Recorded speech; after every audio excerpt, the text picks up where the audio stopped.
దేవుని వాక్యంలో నుండి అపొస్తలుల కార్యాల్లో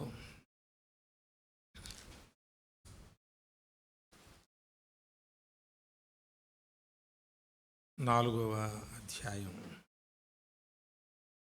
36, 37 వచనాలు అందరం కలిసి చదువుకుందాం. బాబు, మీరు అదేనా మీ సీటు పర్మనెంటా? మరి వెనకాల కొంచెం కనబడుతున్నానని నేను చాలామందికి ఆ చాటు ఈ చాటు కూర్చున్నట్టున్నారు కొందరు. ఇలా జరుపుకోండి, ఇది ఖాళీ. ఇక్కడ నువ్వు కాదు, నువ్వు ఉండులే, నీది నీ సీటే పర్మనెంట్. వాళ్ళు ఇక్కడ ఎవరు నడవరు కదా, జరుపుకోండి, ఇటు జరుపుకోండి. కనబడిన వాళ్ళు ఆ చెట్టు చాటు నీ సీటు చాటు ఎందుకు ఆదాంలాగా రండి, ముఖాముఖిగా ఏకాఏకిగా. అపొస్తలుల కార్యములు 4వ అధ్యాయము 36, 37 అందరం కలిసి చదువుకుందాం. కుప్రలో పుట్టిన లేవీయుడగు యోసేపు అను ఒకడుండెను. అతనికి అపొస్తలులు హెచ్చరిక పుత్రుడు అని అర్థమిచ్చు బర్నబా అను పేరు పెట్టియుండిరి. ఇతడు భూమి గలవాడై ఉండి దానిని అమ్మి దాని వెల తెచ్చి అపొస్తలుల పాదముల యొద్ద పెట్టెను. ప్రార్థన చేసుకుందాం.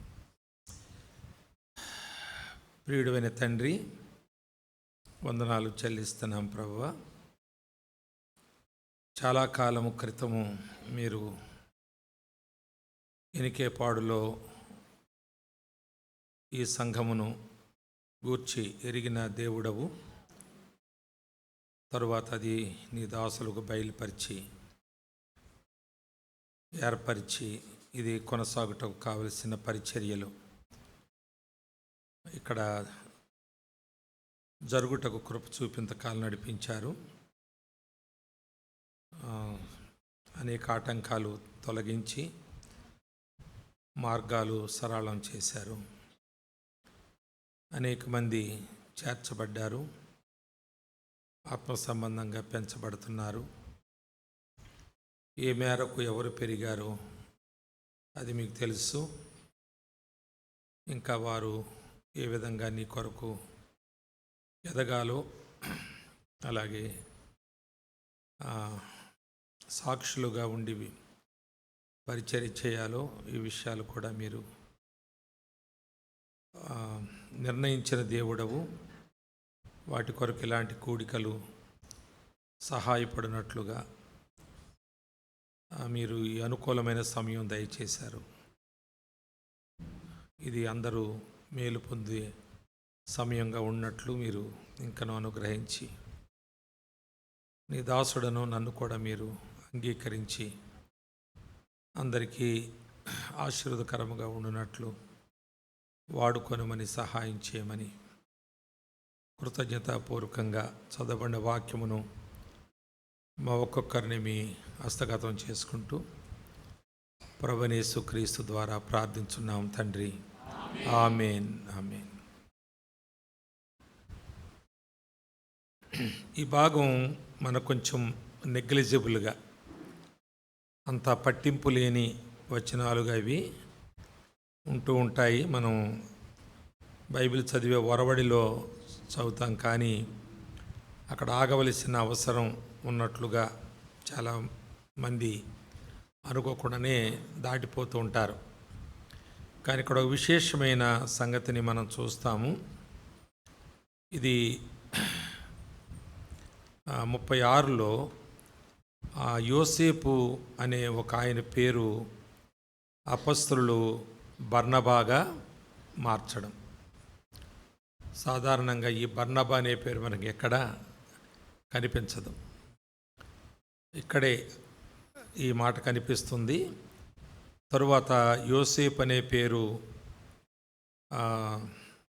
పలకబడక బర్నబా అనే పేరుతోనే ఆయన పలకబడుతుంటాడు మిగిలిన అపొస్తలుల కార్యమంతా. కనుక మరి ఇక్కడే ఒక విశేషం ఉంది. అది విశ్వాసులు గ్రహించాలి. మొదటి మాట, యోసేపు అనే పేరు మంచిదా, బర్నబా అనే పేరు మంచిదా, లేక ఆత్మ సంబంధంగా మనం ఎవరికైనా పేరు పెట్టవలసి వస్తే యోసేపు అనే పేరు పెట్టగలం, కానీ బర్నబా అనే పేరు ఎందుకు పెడతాం? ఎందుకంటే బర్నబా గురించి మనకు బాగా తెలిస్తే యోసేపు కంటే బర్నబా అనే పేర్లే పెట్టడానికి ఇష్టపడతాం. అలా కొందరు పేర్లు ఉన్నాయి. మరి ఆ పేరు పెట్టాలంటే బర్నబాను గురించి బాగా ధ్యానం చేసిన దైవజనులే పెట్టగలరు. అలాగే ఒకవేళ ఆ బిడ్డ తల్లిదండ్రులు ఒకవేళ పెట్టగలరు, బర్నబా అనే పేరును గురించి వాళ్ళు ధ్యానం చేసి ఉంటే. యోసేపు అనే పేరు చాలా గొప్ప పేరు. బైబిల్ గ్రంథంలో మరి ముఖ్యంగా ముగ్గురు యోసేపులు ఉంటారు. మొదటి యోసేపు, రెండో యోసేపు, మూడో యోసేపు అన్నట్టు. మొదటి యోసేపు ఎవరంటే యాకోబు కుమారుడు. ఆయన ఫలించడి కొమ్మ. 13 అధ్యాయాలు ఆయన పేరు మీద ఆదికాండంలో ఉంటాయి. అంత విస్తృతంగా ఆయనను గూర్చినటువంటి చరిత్ర, సంఘటనలు, అలాగే ఆయన భక్తి జీవితం, అలాగే ఆయన శ్రమల గుండా వెళ్ళి అనేక శోధనల గుండా వెళ్ళి ప్రభు కొరకు నిలబడినవాడు, దేవుని చేత బహుగా దీవించబడినవాడు. కాబట్టి ఆ పేరు పెట్టుకుంటాం మనం. మా అబ్బాయి బహుగా ఫలించేవాడై ఉండాలని. అది మనం యాకోబు తన కుమారుల గురించి ఆలోచించేటప్పుడు 49వ అధ్యాయంలో వినండి. ఆదికాండంలో 22లో ఆయన గురించి యోసేపు ఫలించేడి కొమ్మ అని చెప్పబడ్డాడు. ఆ తర్వాత రెండవ యోసేపు ఎవరంటే చెప్పండి, రెండో యోసేపు ఎవరు? మరియమ్మ ఎవరికి ప్రదానం చేయబడిందో ఆ యోసేపు. ఆయన గురించి కూడా మనకు మత్తయి సువార్తలోనే తెలిసిపోయింది. మొదటిగా ఆయన నీతిమంతుడని, దేవుని యందు భయభక్తులు కలిగి, మరి మరియను గురించిన వచ్చిన అపకీర్తి లాంటి మాట, పురుషుని ఎరగకనే ఆమె గర్భవతి అవ్వడం, ప్రదానం చేయబడిన ఆమె పరాయి పురుషుని ద్వారా గర్భవతి అయింది అనే అపోహ సమాజంలో మరి అది ప్రకటించబడ్డం, ఇదంతా ఆయన వరకు అది రావడం.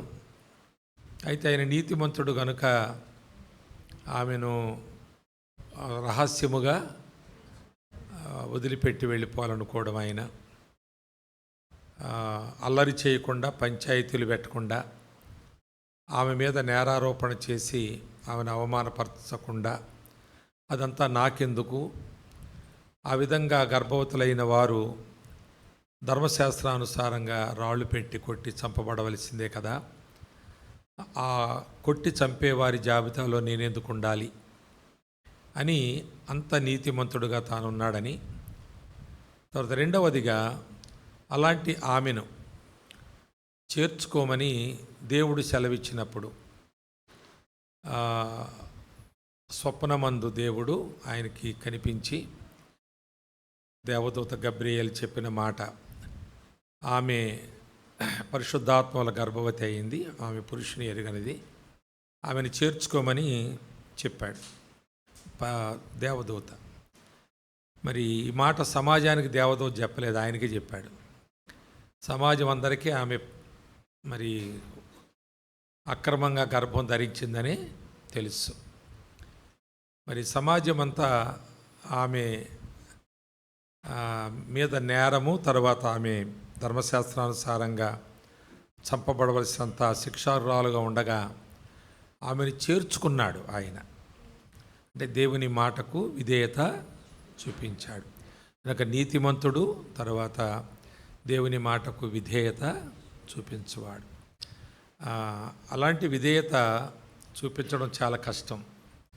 ఎందుకంటే సమాజం అంతా ఆయనను ఎప్పటికీ కూడా మరి గౌరవించదు. వాడు ఇలాంటి పని చేశాడేంటి, దౌర్భాగ్యుడు అంటారు. బహుశా తన కన్న తల్లిదండ్రులు కూడా ఒప్పుకోని విషయం అది, ఆమెను చేర్చుకోవడం. కానీ దేవుని మాట చొప్పున లోబడి ఆమెను చేర్చుకున్నాడు. అది చాలా గొప్ప విషయం. లోబడుటలో అది పరాకాష్ఠిక. అబ్రహామును దేవుడు పిలిచాడు, అబ్రహాము లోబడ్డాడు. దానికంటే విశేషమైంది ఇది ఈ యోసేపు విషయం కదా. ఒక పాపం చేసి గర్భవతి అయిన స్త్రీని తాను చేర్చుకుని సంసారం చేయడం అంటే ఓ పనికిమాలోడు కూడా అది ఇష్టం ఉండనమాట. కానీ దేవుని మాటకు తాను లోబడ్డాడు. తర్వాత మూడవదిగా మనం చూస్తే ఆ యోసేపులో మరి ఆమె గర్భవతి అయింది. తరువాత 9 నెలలు గర్భములో కొనసాగ్గా డెలివరీ అయింది. యేసుప్రభు పుట్టాడు. అక్కడ ఏం రాసి ఉంటుందండి 25వ వచనంలో, మత్తయి సువార్త 1:25లో, అంతవరకు ఆమెను ఎరుగకుండెను అంటే పరిశుద్ధత, ఆయనలో ఉన్న పరిశుద్ధత. యోసేపు ఆమెను చేపట్టిన తర్వాత ప్రయాణాలు మొదలుపెట్టాడు. ఆ ప్రయాణాల్లోనే మరి ఆమె డెలివరీ అయింది. ఆ తర్వాత అక్కడి నుంచి ఆయన హెరోదు చేత తరుమబడ్డాడు. యేసుప్రభు పుట్టాడని 2 సంవత్సరాలు లోపల ఉన్న చంపేయమంటే జ్ఞానులు వచ్చి చెప్పినప్పుడు హెరోదు చంపేయడానికి పూనుకున్నాడు. మరి ఆ శిశువుని తీసుకుని, తల్లిని తీసుకుని గాడిద మీద ఏదో వాహనం, ఎందుకంటే ఆయన యేసుప్రభు పుట్టింది సత్రంలో కదా, సత్రంలో పుట్టాడు ఆయన.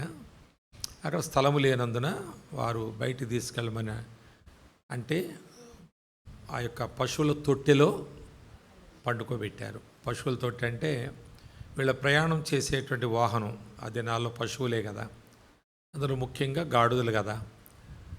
ఆ గాడిదలకు వేసే దాన, గడ్డ ఏం తింటాయి అవి. ప్రతి పశువుకు ఒక తొట్టె ఉండేది.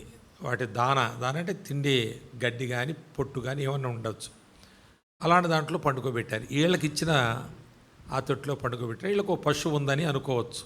దాన్ని బట్టి తీసుకుని ఐగుప్తుకు వెళ్ళాడు, ఇశ్రాయేల్ దేశానికి వెళ్ళాడు, మరలా పారిపోతూ.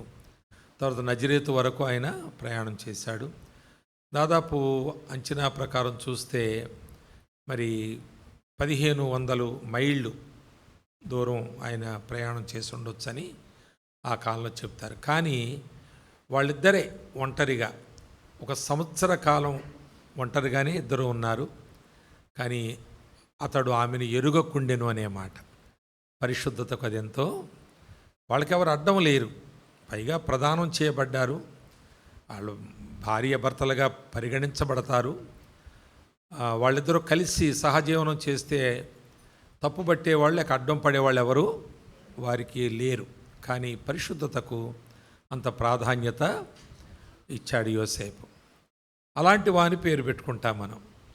ఒకవేళ మన పిల్లలకు పెడితే నీతిమంతుడు, దేవుని మాటకు విధేయత చూపించేవాడు, తర్వాత పరిశుద్ధత కలిగినవాడు. మరి ఇంకో మూడో యోసేపు ఎవరు? వెరీ గుడ్, ఎవరు చెప్తున్నారు? అరిమతయి యోసేపు. ఆయన సజ్జనుడు అని ఉంటుంది. లోక సువార్తల మాటలు చూస్తా, మనం చూడక్కర్లేదు ఇప్పుడు. సన్హెడ్రిన్ సభలో ఆయన సభ్యుడు. సన్హెడ్రిన్ సభలో కుట్ర జరిగింది. బర్త్డే బాయ్ అనుకుంటే ఏమనకూడదేమో మనం ఈ రోజుకి. అయితే ఆ కుట్ర ఏంటంటే యేసు ప్రభును సిలువ వేసి చంపాలని, ఆ తర్వాత ఆయన్ను మరి భక్తిహీనులతో సమాధి చేయాలని. ఆ మాట మనం 53వ అధ్యాయం యెషయా గ్రంథంలో 9వ వచనంలో చూస్తాం. భక్తిహీనులు, మీరు వినండి చాలు, రాసుకోండి. భక్తిహీనులతో సమాధి చేయడం. అనేటువంటి ఆలోచన చేసినప్పుడు మరి ఈయన వారితో ఏకీభవించలేదు. వింటున్నారా? బైబిల్ తిరిగేస్తున్నారా? కొందరు ఇక్కడ వాళ్ళు బతుకున్నా నేను బతుకున్నాం. గంగాధర్ గారి కాలంలో నుండి చూస్తున్నాను వాళ్ళని. చాలా క్విక్గా చదువుతారు వాక్యాలు, అందుకే ఎక్కడ నా నోట్లోంచి బయటపడద్దా తిప్పే చదివేద్దామని అనుకుంటారు. అప్పటి నుంచి ఉంది వీళ్ళకి అలవాటు. ఇప్పుడు అవసరం లేదులే. వినండి. అయితే వారితో ఏకీభవించలేదు. ఆయన సజ్జనుడు, నీతిమంతుడు అని వ్రాయబడి ఉంటుంది. ఆయన యేసుప్రభువు సిలువ వేసినప్పుడు పిలాతు దగ్గరికి వెళ్ళిన సందర్భంలో వాక్యంలో ఒక మాట, గొప్ప మాట ఉంటుంది, తెగించి అనే మాట. తెగించి పిలాతు దగ్గరికి వెళ్ళి ఆ మృతదేహాన్ని సిలువ మించి దించి సమాధి చేయడానికి ఆయన అడుగుతాడు. అయితే వాళ్ళందరూ భక్తిహీనులతో సమాధి చేయాలన్నారు, అనుకున్నారు. కానీ అలాగే చేసేయకుండా ఈయన ఆ దేహాన్ని తీసుకువెళ్ళి తన సొంత సమాధిలో, తన కొరకు తొలిపించుకున్న సమాధిలో పెట్టాడు. మరి తెగించి అంటే అర్థం ఏంటంటే నన్ను చంపినా పర్వాలేదు అని గొప్ప త్యాగపూరితమైన వ్యక్తిగా వెళ్ళాడు. ఇప్పుడు సమాధి యోసేపుకు లేదా, యేసుక్రీస్తుకు లేదా? యోసేపుకు లేదు ఇప్పుడు సమాధి. అసలు యేసుప్రభుకు సొంత సమాధి లేదంటాము. సరే, ఆ కాంటెక్స్ట్లో అది కరెక్టే. కానీ నిజం తర్వాత యోసేపుని ఎక్కడ పెట్టారో తెలియదు మనకి. అంటే అంత గొప్ప త్యాగశీలత ఆయనలో ఉంది.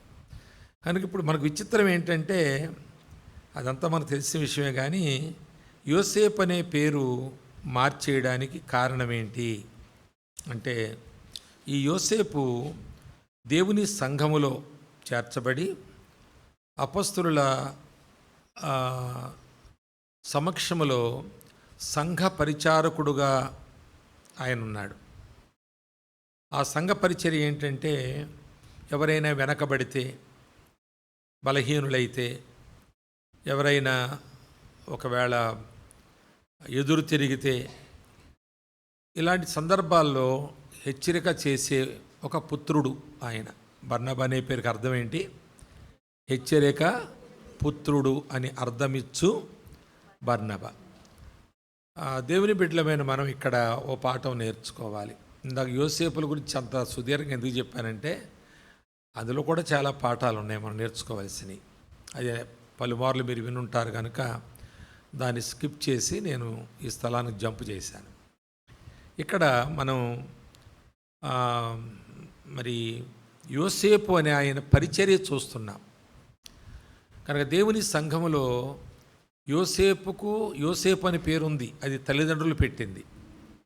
కానీ ఆయన పరిచర్యకు పెట్టబడిన ఒక పేరుంది ఇక్కడ, అది అపొస్తలులు పెట్టిన పేరు. ఇది మనం నేర్చుకోవాల్సిన పాఠం. దేవుని సంఘములో మనం ఒక పేరుతో ఉన్నాం, తల్లిదండ్రులు పెట్టిన పేరు. ఆ పేరుతోనే మనం చలామణి అవ్వచ్చు, ఆ పేరుతోనే మంచివాళ్ళంగా ఉండొచ్చు. కానీ దానికంటే మించిన ఒక పేరు మనం తెచ్చుకోవాలి. మన తల్లిదండ్రులు పెట్టిన పేరుతో చలామణి అయ్యి ఆయన మంచివాడు, ఆమె మంచిది అనే వరకు మనం అనిపించుకోవడం అవసరమే, కానీ సరిపెట్టుకోకూడదు. మనకు సంఘములో ఒక పేరు ఉండాలి. ఆ పేరు నిక్నేమ్, అంటే ఆలస్యంగా వచ్చేవాడనో, లేకపోతే మరి వచ్చి నిద్రపోయేటాడనో, బైబిల్ తెరవమంటే, యోహాను సువార్త చూడమంటే నిర్గమాకాండం వెతికేవాడు, ఆ ప్రాంతం వెతికేవాడు. కొంతమంది బైబిల్ చదవరు, ఇంటి దగ్గర ఇక్కడికి వచ్చి వెతుకుతూ ఉంటారు, తిప్పుతూ ఉంటారు. అలాగా మరి అలాంటి పేర్లు చాలామందికి ఉన్నాయి సంఘంలో. కానీ సంఘంలో ఒక పరిచర్య చేసే వ్యక్తిగా పేరు తెచ్చుకోవడం. అపొస్తలులు చూస్తున్నారు, ఈ యవనస్తుడు లేక ఈ బ్రదరు యోసేపు చాలా కాలంగా దేవుని సన్నిధికి వస్తూ ఆయన ఏం చేస్తున్నాడు అని ఒక్కొక్కరిని సంఘంలో వచ్చేవారిని పరిశీలన చేసే ఆ పరంపరలో ఈయన పరిచర్య వారికి తేటగా కనబడింది. ఆ పరిచర్య ఎలాంటిదంటే, బలహీనులను బలపరిచే పరిచర్య. ఈ దినాల్లో దేవుని సంఘములో దేవుని సేవకుడే ఆ పరిచర్య చేసి వాక్యం చెప్పి రానోళ్ళని వీళ్ళు ఎందుకు రాలేదని వాళ్ళు అజగట్టి వాళ్ళకు ఫోన్లు చేసి, అలాగే ఎవరైనా ఏదన్నా బలహీనతలో ఒక అలవాట్లో లేక ఒక ఆచారంలో చిక్కుకుపోతే వారిని హెచ్చరించి, ఈ విధంగా సంఘంలో ఉన్న వాళ్ళందరికీ ఒకడే కర్త కర్మ క్రియ అన్నట్టు ఆయనే అన్నీ మీద వేసుకుని చేయవలసి వస్తుంది. మిగిలిన వాళ్ళు గాలికి తిరుగుతున్నట్లుగా మందిరానికి రావడం పోవడమే అది పరమార్థంగా తీసుకుని మిగిలిన 6 దినాలు మిగిలిన గంటలు సమయాలు వారమంతా సంఘములో ఏ పరిచర్యను పట్టించుకోకుండా ఏం జరుగుతుందో అది తెలుసుకోవాలనే ఆసక్తి లేకుండా సంఘంలో 3 రకాలు ఉంటారని చెబుతుంటారు సాధారణంగా. ఒకటి, ఏం జరుగుతుందో తెలియని వాళ్ళు కొందరు ఉంటారు. సంఘంలో ఏం జరుగుతుందో తెలియని వాళ్ళు ఉంటారు. రెండవ రకం, ఏమి జరిగినా వాళ్ళు చేసుకుంటారులే అని పట్టించుకొని ఉంటారు. మూడవ రకం ఎవరంటే ఏమి జరుగుతుందో తెలుసుకుని నేను ఏమి చేయగలను అని ఆలోచించేవారు. అలాంటి వారికి సంఘంలో బర్నబా వలె ఒక పేరు వస్తుంది. మరి మా చర్చిలో ఒక ఆయన చనిపోయారు, సుదర్శన్ అని. ఆయన మరి ఎవరికి జబ్బు చేసినా, ఎవరు చనిపోయినా, లేక ఎవరికి ఏ విధమైన కుటుంబ సంబంధమైన విభేదాలు ఉన్నాయని తెలిసినా వెంటనే వెళ్ళిపోయేవాడు. అవన్నీ తెలుసుకునేవాడు, పాల్గొనేవాడు, తనేం చేయగలడో చేసేవాడు. తను ఏదైతే చేయాలో తనకు ఒక్కడే చేయలేకపోతే సంఘములు ఎవరినో ఇన్వాల్వ్ చేసేవాడు, నాకు తెలియచేసేవాడు. తర్వాత పని అంతా ఆయనే చేసేవాడు. నేను ఎక్కువ ఉండను కనుక మా దగ్గర ఇలాంటి కార్యక్రమాలు చనిపోయినప్పుడు కూడా ఎక్కువ మందికి నేను లేను. మా సంఘస్థులు చనిపోయినప్పుడు నేను బయటికి వెళతాను కనుక మరి అది వదిలేసి ఎప్పుడు వెళ్ళడం నేను చేయలేదు. అలాగా చనిపోయారని పరుగులు పెట్టలేదు. అలాంటి వాడు ఉన్నాడు కాబట్టి. లేడనుకోండి నేను బ్లేమ్ అయిపోతాను. మనిషి చచ్చిపోయినా రాడా, పాస్టరు సేవకుడు ఏదో అనేస్తారు అక్కడి నుంచి. కానీ ఆ సుదర్శన్ గారు అలాగా, ఆయన ఒక ఆఫీసరు, అకౌంట్స్ ఆఫీసర్, ఏఏఓ అంటారు, అసిస్టెంట్ ఎలక్ట్రిసిటీ బోర్డులో. మీకు తెలుసుండేది మంచి పోస్ట్ అది, ఏఏఓ అనేది డివిజనల్ పోస్ట్, అది డివిజనల్ ఆఫీసర్. మరి ఆయన అకౌంట్స్ డిపార్ట్మెంట్లో మరి అందులో ఉండి ఖాళీ చేసుకునేవాడు, సెలవులు పెట్టి తన సమయాన్ని వెచ్చించేవాడు. మరి అది సేవకునికి ఎంతో వెసులుబాటుగా ఉండేది. సేవకుడు మీద ఆందోళనకరమైన భారం, ఏం చేయాలనే ప్రశ్న సేవకుడికి రాకుండా ఆయన ఆదుకునేవాడు. నేను కూడా ఆధారపడిపోయేవాడిని ఆయన మీద. ఎవరన్నా ఒకవేళ నాకు ఫోన్ చేసి చెప్పినా సుదర్శన్ గారికి నేను చెప్తానులే, ఆయన వస్తారులే, ఆయన చూసుకుంటారులే అని అనేవాడిని. వాళ్ళు కూడా సాటిస్ఫై అయ్యేవారు. ఎందుకంటే నేను వెళితే కొంచెం సేవకుడు అనే స్థానం ఏదో నాకు ఉండడమో, లేక నేను ఆయన చేసినట్లుగా వాళ్ళ కలగాబూలంగా నేను చేయలేకపోవడమో కంటే, ఆయన ఉండి సొంత ఇంటి వారి వలె వాళ్ళ కులము, వాళ్ళ ఆర్థిక పరిస్థితి, వాళ్ళ సాంప్రదాయాలు మా దగ్గర కొంచెం డిఫరెంట్గా ఉంటాయి. మీకున్నంత డీసెన్సీ మా దగ్గర ఉండదు. కొన్నిట్లో అలాంటి వాటిల్లో పాల్గొనడం కొంత కష్టం అవుద్ది. కానీ ఆయన అలాగ అనుకునేవాడు కాదు, అన్నిట్లో పులుముకునేవాడు. నేను ఇంత హోదాలో ఉన్నాను అన్నట్టుగా ఆలోచించేవాడు కాదు. వారి స్థానానికి వెళ్ళిపోయేవాడు, వాళ్ళ పరిస్థితుల్లోకి వెళ్ళిపోయేవాడు, వారికి సహాయం చేసేవాడు. కనుక తలలో 4 అంటారు కదా, అట్లా ఉండేవాడు ఆయన. మరి అలాంటి వారికి ఒక సంఘంలో ఒక పేరు ఉంటుంది. ఆయన చనిపోయాడు. అయితే ఆయన చనిపోయినప్పుడు కొంచెం 60 కిలోమీటర్ల దూరంలో చనిపోయాడు ఆయన. అయితే నేను అక్కడికి వెళ్తే వాళ్ళ మనవడు గొళ్ళుని ఏడుస్తూ, అందరూ తప్పుకోండి, ప్రకాష్ అంకుల్ వచ్చారు, తాతయ్యని బతికిస్తాడు. వాళ్ళకి ఎంత నమ్మకం చూడండి అని గొళ్ళుని ఏడుస్తూ, అంకుల్ వచ్చారు, అందరూ తప్పుకోండి, తాతయ్యని బ్రతికిస్తారు, నా తాతయ్యని బ్రతికిస్తారు అని బాగా గొళ్ళుని ఏడుస్తున్నాడు. అంటే నాకు ఆయనకంత అనుబంధం ఉందన్నమాట. అది ఇంట్లో వాళ్ళు గ్రహించి ఆ మర్యాద నాకు కూడా ఇస్తూ వచ్చారు.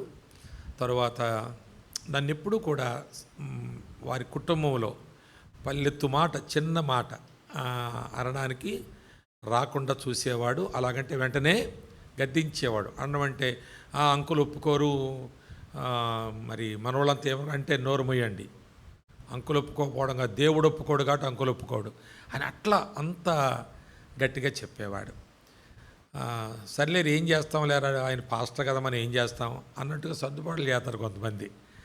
ఇక మీరు కూడా ఏదో పెద్ద పాస్టర్ని ఓర్చుకుంటున్నట్టు, చాలా మీరు మంచివాళ్ళు అన్నట్టు, పాస్టర్ అలాంటి వాడికి ఏం చేస్తాంలే అన్నట్టు అట్లా సంఘాలు పాడు చేసేస్తారు కొంతమంది. కుటుంబాలు కూడా పాడైపోతాయి. వాళ్ళ తర్వాత వాళ్ళ పిల్లలు కూడా దేవుని సేవకుడు దూరం అయిపోతారు, తర్వాత దేవుడికి కూడా దూరం అయిపోతాయి. ఇలా చిన్న చిన్న మాటలు కుటుంబాల్లో జరిగితే పిల్లలు అది గ్రహిస్తారు. నీకు సంఘం మీద, నీకు సేవకుని మీద, అలాగే సేవకుడు చెప్పిన వాక్యమునకు వెంటనే నువ్వు ఎలాంటి యాక్షన్లోకి వస్తున్నావో, లేక అలాగే చెప్తారు లేరా దానికి ఏముంది మనకు ఎలా వీలవుతుంది అన్నట్టుగా ఉంటున్నావో, ఇవన్నీ పిల్లలకు అభ్యాసం అవుతాయి. మరి దైవజనుడు ఈరోజు సెలవు ప్రకటించారు. వాతావరణ కేంద్రం పుణ్యమంట సెలవు వచ్చింది మరి మనకి. మరి మీ పిల్లలు ఏరియని అడిగారు. మరి ఎంత బాధ్యత, మీ పిల్లలు ఎడిపోతే మాకెందుకు అని అనుకుంటే సేవకుడు అడిగాడు నేను రమ్మంటే రాలేదు, అందరిలో తలంచుకోవాల్సి వచ్చిందిరా, నాకు సిగ్గయిందిరా, నాకు తల కొట్టేసినట్టు అయిందిరా.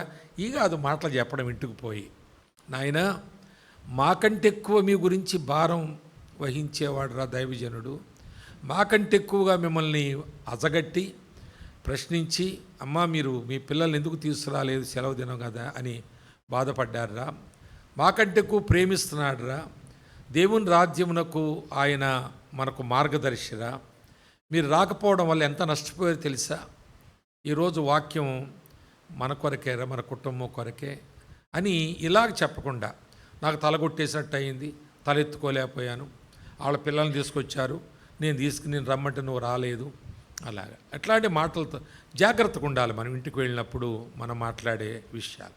అది కూడా మీకు చెబుతాను, ఈయన ఫ్యామిలీ లైఫ్ కూడా చెబుతాను మీకు, ఇక్కడే మనం చూస్తాం. కనుక నీకు దేవుని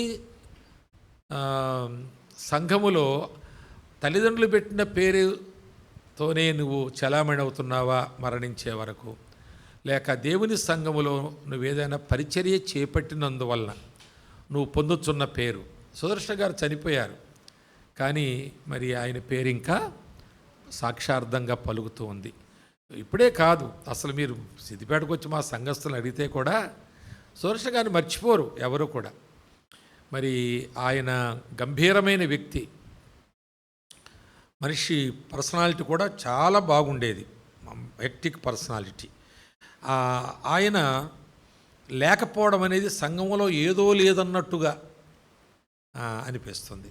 మరి ఈ దినాల్లో ఎవరైనా అలా సిక్కై పెళ్ళిళ్ళై లేక ఏదో ప్రమాదంలో చిక్కొని సమస్యలు చిక్కుంటే సుదర్శన్ గారు ఉండుంటే అని అనుకుంటుంటారు వాళ్ళు.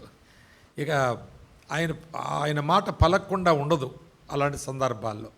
అలాగా నీవు తలలో నాలుగంటే అదే కదా మరి అలాగూ నీవు దేవుని సంఘములో ఉండాలి. మనం ఎదగడము అంటే అర్థం ఏంటంటే ఆశీర్వించబడ్డం కాదు, ఇతరులకు ఆశీర్వదకరంగా ఉండడం. నేను మొన్న ఏసన్న గారి మీటింగ్స్లో ఒక దగ్గర వాక్యం చెప్పడానికి ఒక్కరోజుకి పిలిచారు. అది వాళ్ళందరూ కోపం వచ్చిందంట, మనోడు కానివాడిని ఎందుకు పిలిచారు. పైగా వాళ్ళు ఎందుకు కట్అవుట్లు పెడతారు, వాళ్ళు కట్అవుట్లు, డ్రోన్లు ఇవన్నీ తందాన లైటింగ్లో ఇవన్నీ పెట్టేస్తారు. మరి ఆ కట్అవుట్లో మరి నన్ను ఏ లాస్ట్న పెట్టినా సరిపోదు, నన్ను ఫస్ట్ని పెట్టారు. అది కూడా మేకప్ చేసి, నేను నాలాగే లేను అసలు, అలా చేసి వాళ్ళు చేస్తారు, అలాంటి హంగామా చేస్తుంటారు. సరే, మొత్తానికి ఆ మీటింగ్లో మాట చెప్పాను నేను, తర్వాత వచ్చేవాళ్ళు మిమ్మల్ని ఆశీర్వదించారు, కానీ నేను వచ్చింది మిమ్మల్ని ఆశీర్వదించడానికి కాదు, మీరు ఇతరులకు ఆశీర్వాదకరముగా ఉండేటట్లు సిద్ధపరచడానికి వచ్చాను నేను. నాది ఫస్ట్ మెసేజ్. ఫస్ట్ మెసేజ్ కాబట్టి నాకు ఫస్ట్ పెట్టినట్టున్నారు వాళ్ళు అసలు. అది కొంతమందికి బాధ కలిగింది. సరే, ఏదైనా కనుక దేవుడు మిమ్మల్ని దీవించడం కాదు, మీరు ఇతరులకు దీవెనకరముగా ఉండడానికి నేను తీసుకొచ్చాను. ఎందుకంటే దేవుడు మనలను ఆల్రెడీ దీవించాడు. మనకిచ్చే రక్షణ కంటే ఎక్కువ దీవెన ఏం కావాలో ఒకళ్ళు చెప్పండి. ఆయన మనకిచ్చే రక్షణ కంటే ఏమి దీవెన కావాలి? నేనుండు స్థలములో మీరును కూడా ఉంటారు అన్నాడు. అంటే బతికొండగానేమో మనకి గొప్ప రక్షణ ఇచ్చాడు. ఇంత గొప్ప రక్షణ అని ఉంది కదా, ఇంత గొప్ప రక్షణ ఇది, అది మనకిచ్చాడు. ఇంత గొప్ప రక్షణ అంటే ఇంతకంటే గొప్పది ఇంకేదీ లేదనే కదా అర్థం. ఆ హెబ్రీ పత్రిక 2వ అధ్యాయం 3వ వచనంలో ఆ మాట ఉంది కదా, ఇంతకంటే గొప్పది ఏది, ఇంతకంటే అంత గొప్పది మనకి ఇచ్చాడు, అన్నిటికంటే గొప్పది మనకి ఇచ్చాడు. తర్వాత నేనుండు స్థలములో మీరును ఉండులాగున మీరుండవలసిన స్థలానికి నేను వెళ్తున్నాను అన్నాడు. ఎక్కడికి? అది సిలువకు, పరలోకం కాదు. యోహాను సువార్త 14వ అధ్యాయంలో నేను నా తండ్రి యొద్ద అనేక మీ హృదయం కలవరపడనీయకండి, దేవుని యందు విశ్వాసం ఉంచుతున్నారు, నా యందు కూడా విశ్వాసం ఉంచండి, నా తండ్రి ఇంటి అనేక నివాసులు కలవు, లేని ఎడల మీకు నీతో చెప్పుదును, ఇప్పుడు మీకు స్థలము సిద్ధపరచ వెళుచున్నాను. అంటే ఆడెక్కడికి వెళ్తున్నా, సిలువకి వెళుతూ చెప్పిన మాట అది. ఆయన పరలోకి వెళ్తూ చెప్పిన మాట కాదు. 14వ అధ్యాయం యోహాను సువార్త కదా, అప్పుడు వెళ్తలేదు కదా ఆయన. కనుక సిలువకు వెళుతూ, సిలువ గుండా వెళుతూ పరలోకంలో మనకు స్థలం సిద్ధపరుస్తున్నాడు. ఆయన సిలువకి వెళ్ళకపోతే పరలోకంలో ఎవరికి స్థలం ఉండదు మనకి. కనుక అది మనం వెళ్ళవలసిన స్థలం ఆ సిలువ, అది ఆయన వెళ్తున్నాడు. ఆయన ఉండే స్థలంలో మరి బతికుండగా గొప్ప రక్షణ, చచ్చాక ఆయన ఉండే స్థలం, అది గొప్ప పరలోక రాజ్యం. మరి ఇంకేం కావాలి మనకు ఆశీర్వాదం? చెప్పండి, ఇంకెవరన్నా చెప్పండి. ఇందాక ఒక సహోదరి, మంచి సిస్టర్ గారు వచ్చి, మా అబ్బాయి అమెరికాలో ఉన్నాడు, ఉద్యోగం దొరికేలా ప్రార్థన చేయమంటుంది ఆవిడ. నాకు గిఫ్ట్ కూడా పట్టుకొచ్చింది, కవర్లో పెట్టి, ఇక్కడ కూర్చున్నప్పుడే. మరి ఇక్కడ ఉన్నారో లేదో నాకు తెలియదు కానీ, అంటే నేనన్నాను, అమ్మ అక్కడ దొరక్కపోతే ఇక్కడికి వచ్చేయమని అన్నాను నేను. మీరు కానీ అక్కడెక్కడ వదిలేస్తే నువ్వు చచ్చిపోయినా వచ్చే దిక్కు లేదు. ఇప్పుడు ఆ కన్న కొడుక్కి వచ్చే అక్కడ ఉండే అమ్మ అమ్మ అమ్మ అంటాడు. ఎందుకంటే ఆడొత్తే మళ్ళీ అన్నీ ఒకటి ట్రంపు. అందుకే అక్కడుండే ఏడుస్తున్నాడు. ఎందుకు ఈ కర్మ, వచ్చేయమని రాదా ఏడకి అని చెప్పాను. మళ్ళీ దానికి ఒక గిఫ్టు ప్రార్థనకి. ఒకసారి ఒక ఆవిడ అంటుంది, అమ్మ ప్రార్థన చేస్తాను కదా, నాకు గిఫ్ట్ ఎందుకంటే అది ఇవ్వకదంటే, ఇవ్వకపోతే ఎవరు చేస్తారు అయ్యగారు ప్రార్థన? ఎంత బాధ. పాస్టర్లు గిఫ్ట్ ఇవ్వకపోతే ఎవరు చేస్తారు ప్రార్థన అంటుంది. ఒక ఆవిడ అంటుంది, రాజమండ్రిలో 100 రూపాయలు ఇచ్చింది నాకు, చేతిలో పెట్టేసింది అంతే. ఇంక అంటే లాగేసి చెయ్యి పెట్టేసింది అందులో. వాళ్ళ ఆయన కూడా వచ్చాడు ఇంతలో, వాళ్ళ అత్త కూడా వచ్చింది. ప్రార్థన చేయండి అంది. ఎందుకు అన్నా, ఏమని చేయనమ్మా అన్నాను. వాళ్ళ అత్త వెంటనే కల్పించుకుని 8 సంవత్సరాలు అయింది అయ్యగారు, పిల్లలు లేరు వీళ్ళకి, ప్రార్థన చేయండి. నేను అన్నాను, 100 రూపాయలకే పిల్లల ప్రార్థన వచ్చేద్దామా? ఇప్పుడు ఆడెవడ ఆర్ఎంపీ డాక్టర్ చేయి పట్టుకుని ఆడు 200-300 తీసుకుంటున్నాడు. కనుక పాస్టర్లు ఇంత చీప్ అయిపోయారా మీకు అన్నట్టుగా. కనుక ఇలాంటి చాలామంది ఇంకా ఏదో ఈ లోకంలో ఆ రక్షణ కంటే, ఆయన చేసిన పరలోక వాగ్దానం కంటే ఇంకా గొప్పదేదో ఉందని వెతుకుతున్నారు. కనుక లేదు, మనం ఆల్రెడీ వీఆర్ బ్లెస్డ్ పీపుల్, బాగుంది, దీవించబడ్డాం మనం అంతే. ఇంకో దీవెన మనకు బొత్తిగా అవసరం లేదు. ఏదైనా మనకు అవసరమైతే మీకేం అవసరమో నాకు తెలియనన్న తండ్రి ఉన్నాడు మనకి. ఆ పక్షులకి ఆహారం పెడుతున్నవాడు, అక్కడ ఎంత మంచి మాట ఉంటుందండి. ఏముందండి, వాటిని పోషించున్న, చెప్పండి, మంచి మాట ఉంటుంది అక్కడ. మీ పరలోకపు తండ్రి, పక్షుల పరలోకపు తండ్రి కాదు ఆయన, పక్షుల్ని పోషించే మీ తండ్రి మిమ్మల్ని వదిలేస్తాడా అనే మాట ఎంత మంచి మాట. కనుక మనం ఆ విధమైన నిరీక్షణతో ఉండడానికి వచ్చాను మీకు చెప్పడానికి. కాబట్టి మీకేమి నా ప్రసంగాల ద్వారా దీవెనలు రావు, మీరే ఇతరులకు దీవెనకరంగా సిద్ధపడాలంటే అదొక తంట. ఆయన వచ్చి ఏమి దీవించాడని అది ఇంకెప్పటికీ మనం పెరగడం, దీవించబడడం, అభివృద్ధి చెందడం, అమెరికాలో ఉన్నోడికి ఉద్యోగం రావడం, లేకపోతే ఇక్కడ ఉన్నోడికి పిల్లలు పుట్టడం ఎందుకు? ఇదొక సంత. ఈ లోకం ఒక సంత. ఈ సంతలో మరి ఇలాంటివి ఎన్నో చిల్లరవి ఉంటాయి. అవి సంతలోంచి ఏది తెచ్చుకొని ఒక పూటకే మనకి పనిచేస్తుంది. మొత్తం జీవితకాలం అంతా పనిచేసేది ప్రభు మనకిచ్చిన రక్షణ, ఆ నిరీక్షణ, ఈ రెండు. కనుక మనం ఇంకేం చేయాలంటే, ప్రభు మన కొరకు చేసిందంతా చేశాడు, ఇంకా నేను ప్రభు కొరకు ఏం చేయాలి అనే మాట. మీరు రాసుకుంటానంటే ఓ మాట చెప్తాను, రాసుకుంటారా? దేవుని బిడ్డలు ఎలా జీవించాలంటే చెప్తాను నేను, మీరు రాసుకోండి. నాలో రాసుకుంటున్నారా? బైబిల్ ఏమి ఉండదమ్మా, పెన్ను కాగితం ఉంటే ఏమైనా ఉంటుంది, లేకపోతే వినండి బాగా, చెవులు గలవాడు వినుగాక. ఏం రాశారు? 2 అక్షరాలు అడిగింది ఇంత టైమా? నాలో నా కొరకు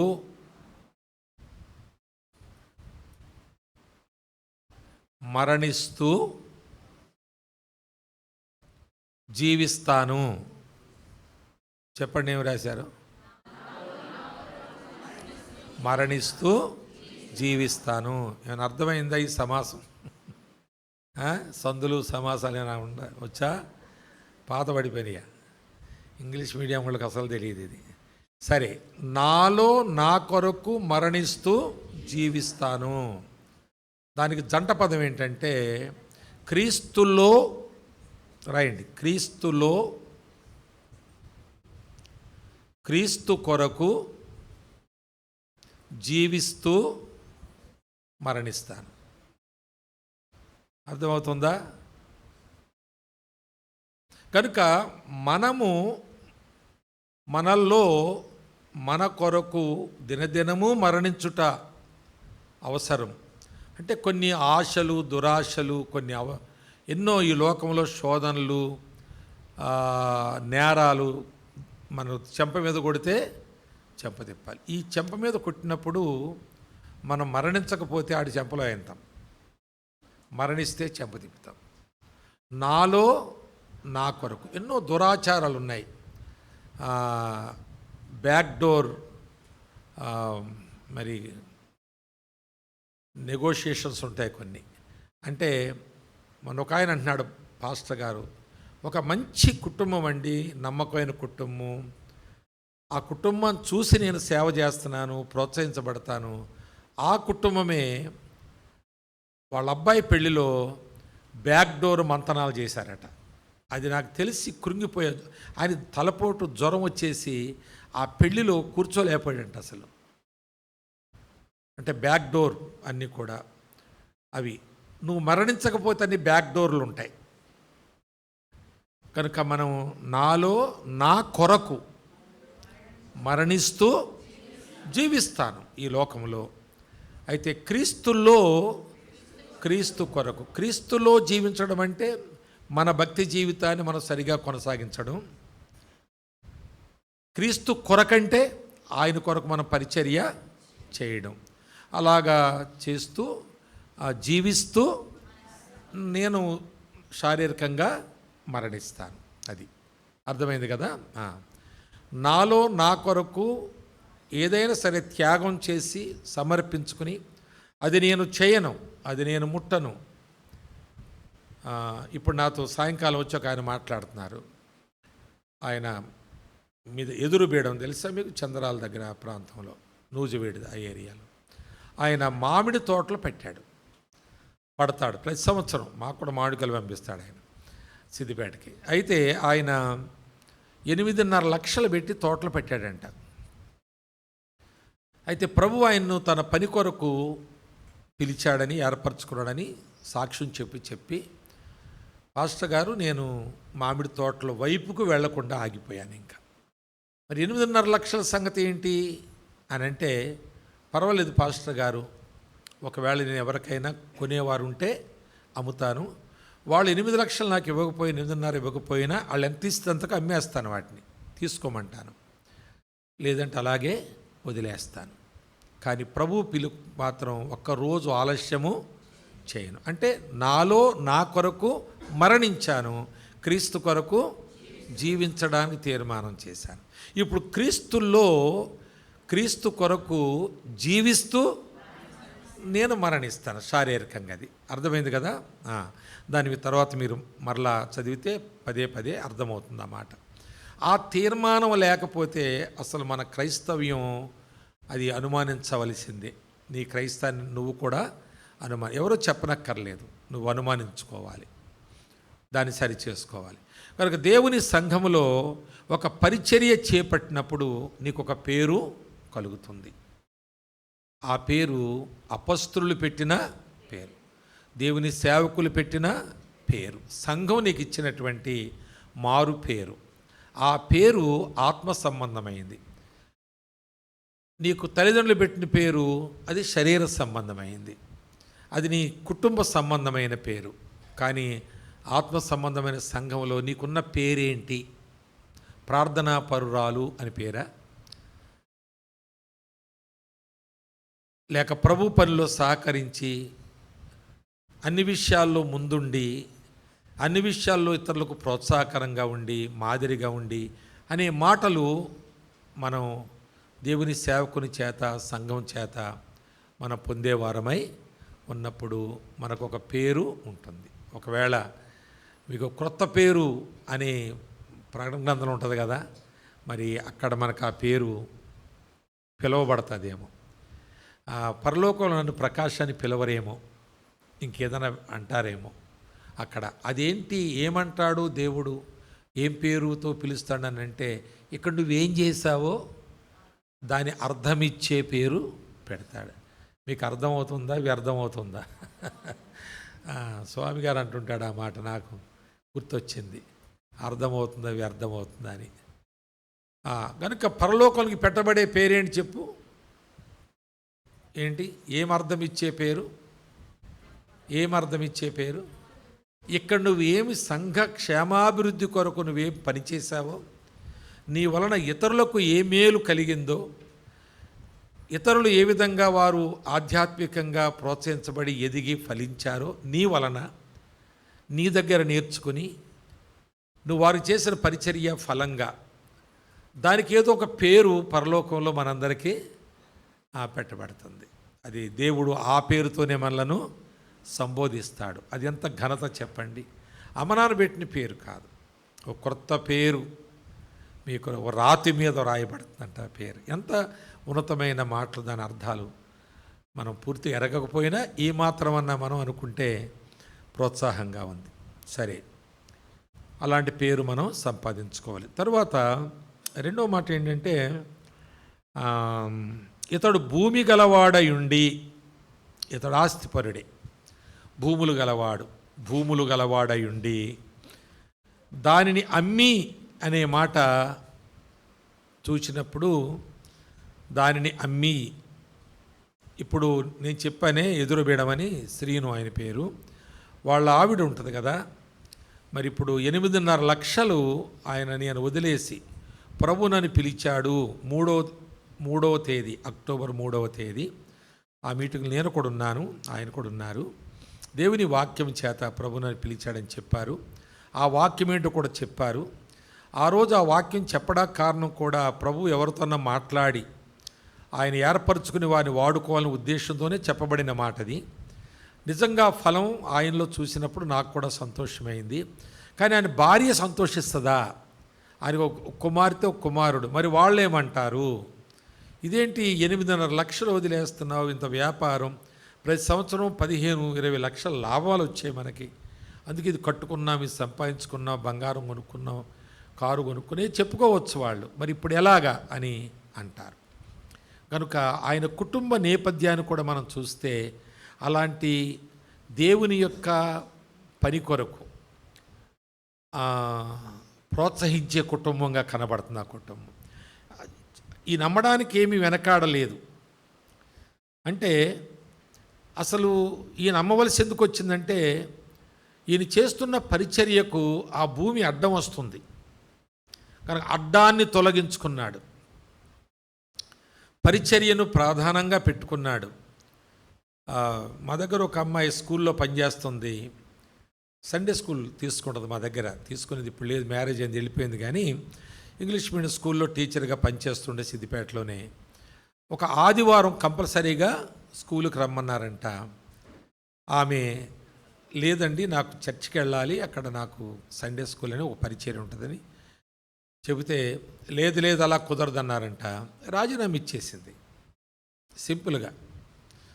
ఇక వాళ్ళు అడులెత్తిపోయారు, ఇదేంటిది ఒక్క రోజు మారడానికే ఇదేం మతం ఇది అనుకున్నారు వాళ్ళు. మతం కాదు, ఆమె పరిచర్యకి ఇస్తున్న ప్రాధాన్యత. ఆ రోజు ఆమె చర్చికి రాలేదనుకోండి, ఆ రోజు ఆమె కాదు ఇంకా 5 రారు, మరికొన్ని రోజుల్లో రానోళ్ళు ఉంటారు, నేనేమన్నా వాళ్ళకి శిక్ష వేస్తానా, లేక నిలబెట్టేమన్నా సిగ్గుదేస్తానా? ఆమె రాకుండా అంకుల్ ఇలాగైంది, ఎంత పట్టుబట్టినా రానివ్వలేదంటే ఫోన్లే అమ్మంటాను ఒకవేళ. కానీ ఆమె లేదు నాకు ఒక పరిచర్య ఉంది, ఆ పరిచర్య కంటే నాకు నా ఉద్యోగం ప్రైవేట్దైనా ఆ జీవనోపాధి కదా, వాళ్ళ ఫాదర్ ఆటో నడుపుతాడు, ఆయనో కష్టం వీళ్ళో కష్టం చేసి కుటుంబం నడిపించుకుంటున్నారు.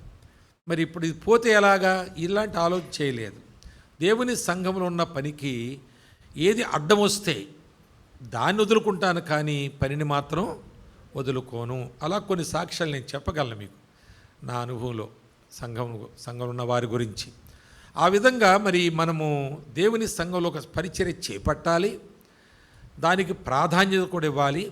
దానికి అడ్డం పడేటువంటి ఓవర్ టైమ్స్ ఏమైనా మనకుంటే వదిలిపెట్టుకోవాలి. నేను మీకేమీ శాసనం చేస్తలేదు, అలాంటి వాళ్ళు ఉద్యోగాలు మానేయండి, అది మానేయండి, భూములు అమ్మేయండి అని కాదు. కానీ నేను చెప్పేది భూమి కాదు, ఉద్యోగం కాదు, అడ్డం తొలగించుకోవాలి మనం. అది ఏం అడ్డమైనా దాన్ని తొలగించుకోవాలి, దేవుని పనిని కొనసాగించాలి. అది సంఘములో నేర్చుకోవాలి. మరి సత్యం చాలాసార్లు మీకు చాలా సన్నిహితుడుగా, కొన్నిసార్లు చలోక్తిగా ఉంటాడు. మీకున్నటువంటి ఆత్మ బాంధవ్యాన్ని బట్టి, లేక కొంత రిలేషన్స్ కూడా ఇందులో ఉండొచ్చు, దాన్ని బట్టి తాను మీతో చాలా సన్నిహితంగా ఉంటాడు. కానీ అలా ఉండడం ఆయన తత్వం, ఆయన మనస్తత్వం. కానీ మీరు దాన్ని చులకన చేస్తే అది మంచి మనస్తత్వం కాదు. సాన్నిహిత్యాన్ని చులకన చేయొద్దు. ఆయన దైవజనుడు, ఆయన మాతో ఇంత ఫ్రీగా ఉండడం అనేది మా భాగ్యం. కొంతమంది దేవుని సేవకులు అంటరాని వారుగా చూస్తారు, సంఘాన్ని నిలబెట్టే మాట్లాడతారు చాలాసేపు. వీళ్ళు కూర్చుంటారు, అక్కడ 4 కుర్చీలు ఉన్నా కూర్చోమని చెప్పరు. తర్వాత నన్ను గురించి ఏమనుకుంటున్నావు అంటారు. దేవుని సేవకుడిని జాగ్రత్తగా మాట్లాడు అని కళ్ళారు. అలాంటి వాడు కాదు సత్యం. కనుక మనం చులకన చేయొద్దు దాన్ని. తాను చెబుతున్న మాటలు దేవుని మాటలు. తను మన మనిషి అయినా, నిక్కర్లేసుకున్నప్పటి నుంచి మీరు ఎరుగున్నా, తాను దేవుడు ఏర్పరచుకున్నవాడు అని మీరు విశ్వసిస్తేనే మీకు మేలు. అలా విశ్వసించిన వారు ఆ మాటలను దేవుని మాటలుగా మనం తీసుకోవాలి. ఇది నేర్చుకోండి, చాలా ప్రాముఖ్యమైన మాట ఈ మాట. అలాగున మరి ఆయన ఉన్నప్పటికీ ధనవంతుడు, ఈయన దశంభాగం ఇస్తున్నాడో ఇంకేం పట్టుకొచ్చి ఇస్తున్నాడో, దానితో నేను నా పని అయిపోయింది అనుకుంటలేదు ఆయన. నా పని ఏదైతే ఉందో ఆ పనికి ఇది అడ్డం రాకూడదు. కనుక దేవుని పనికి అడ్డం ఏదొచ్చినా, దేవుని సన్నిధికి రావడానికి ఏది అడ్డం వచ్చినా, ప్రార్థనకి ఏది అడ్డం వచ్చినా, ప్రభువుకు ఇవ్వడానికి ఏది అడ్డం వచ్చినా, మనం ఆధ్యాత్మికమైన నిర్ణయాలు తీసుకోవడానికి ఎంతమంది ఆచార రూపకంగా కానీ, లేక వారి యొక్క మనం కులాలు అవి ఉంటాయి కదండి, కుల పెద్దలు మన చెప్పేటువంటి మాటలు అదేలాగరా ఇదేలాగరా, పడితే పట్టావా మతం కానీ, మరి మమ్మల్ని అందరినీ చంపిన వాళ్ళు చేస్తావా, మా మాట ఒకటి కూడా వినవా నువ్వు అని, మరి అలాంటి మనలను వాళ్ళలో లాగా ఆ పర్టికులర్ సమయంలో వీక్ అయిపోతుంటాం మనం. అందరూ చెప్పేసరికి వాళ్ళు ఎవరు విమానం దిగుతారు, వస్తారు, వచ్చి ఏదో మన మరణాన్ని గురించి మనం చేసే విధానాల్లో అదేలాగా రావండి, ఇది మీరు చేసుకోండి కానీ ఈ దిశకు మోసుకెళ్ళకూడదురా శవాన్ని అంటున్నాడు ఒక ఆయన. మీ పెట్టిలో పెట్టుకోండి, మీరు సమాధి చేసుకోండి, మీరు చదువుకోండి, మీదేదో మీరు వాడుకోండి, మీరు చదువుకోండి, కానీ ఈ సైడ్ వెళ్ళకూడదు అంటున్నాడు ఒక ఆయన. అంటే వాళ్ళ ఊరిలో శవం వేది కూడా ఏదో దిక్కు నాకు గుర్తులేదు, కానీ నేనున్నాను అక్కడ, ఇటు వెళ్ళకూడదు అంటున్నాడు. అంటే ఇలాగెళ్తే రోడ్ ఎక్కేస్తాం, కానీ ఆడు అలా తిరిగి వెళ్ళమంటున్నాడు ఆ దిశకి వెళ్తే. ఆయన పెద్ద ఆయన అయితే మరి మేమేం చెప్పగలం? వాళ్ళ ఊరు, వాళ్ళ కులస్తులు, మా సంఘమే, ఆమెకి మేము మార్తమ్మని పేరు పెట్టాం, అసలు ఏదో లక్ష్మి ఏదో పేరు ఉంది ఆమెది.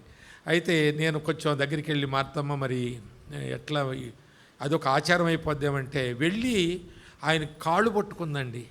పట్టుకుని, అన్నయ్య నన్ను ఎలాగో మీరు అప్పటి నుంచి అన్నిట్లో వదిలేశారు నన్ను, ఇది ఆ మతం పట్టిందని, ఇందులో కూడా నన్ను వదిలేయండి, మేము అలాంటి ఆచారం చేయలేము, మమ్మల్ని సావు నువ్వు సావు అని వెళ్ళిపోయాడు. మొత్తానికి సావి చచ్చింది, ఇటే పోయాం మేము. అర్థమైంది కదా? అలాగుంటుంది. మళ్ళా సమాధి చేస్తాడు, తలకాయ ఇటు పెట్టి సమాధి పెట్టి తలకాయ ఇటు పెట్టి తలవైపున ఇలా క్రాస్ పెడుతున్నారు. అంటే క్రాస్ అంటే సిలువు కాదు, ఇట్లా చెక్కలో ఇటు పెడుతున్నారు, తలవైపు భాగం కనపడలా. ఆ పెట్టి స్క్వేర్గా చేశారు. ఆ తల ఇటు ఉందో వీడి మధ్యలో ఎటు మోసాడో ఏం చేశాడు, మళ్ళీ ఇప్పుడు మేకలిప్పు చూస్తాడు, ఎవడు చూస్తాడు దాన్ని. ఇప్పుడు తలెటు అంటాడు ఒక ఆయన వచ్చి, మళ్ళీ సమాధానికి వెళ్ళినట్టు. ఎటు పెడితే తొందరగా ఎప్పుడు లేస్తాడో చెప్పు. నేను అన్నాను ఆ మాట, అంటే అన్నవాడుకు తాగేసి ఉన్నాడు. సరే ఆ పెద్ద మనిషి నేను అనలేకపోదును, ఆడు కొంచెం చిల్లరోళ్ళ కనపడ్డాడు. ఏ చెప్పయ్యా, తల ఎటు పెడితే తొందరగా లేస్తాడు చెప్పు, ఎప్పుడు లేస్తాడు చెప్పు అన్నా నేను. అన్నంతో మీ ఇష్టం సారిక, ఇక మీ మతం బట్టరు కదా, మీ మాట వింటరా ఆయన ఆడిపోయాడు. ఇలాంటి ఎన్నో వస్తుంటాయి మనకన్నమాట.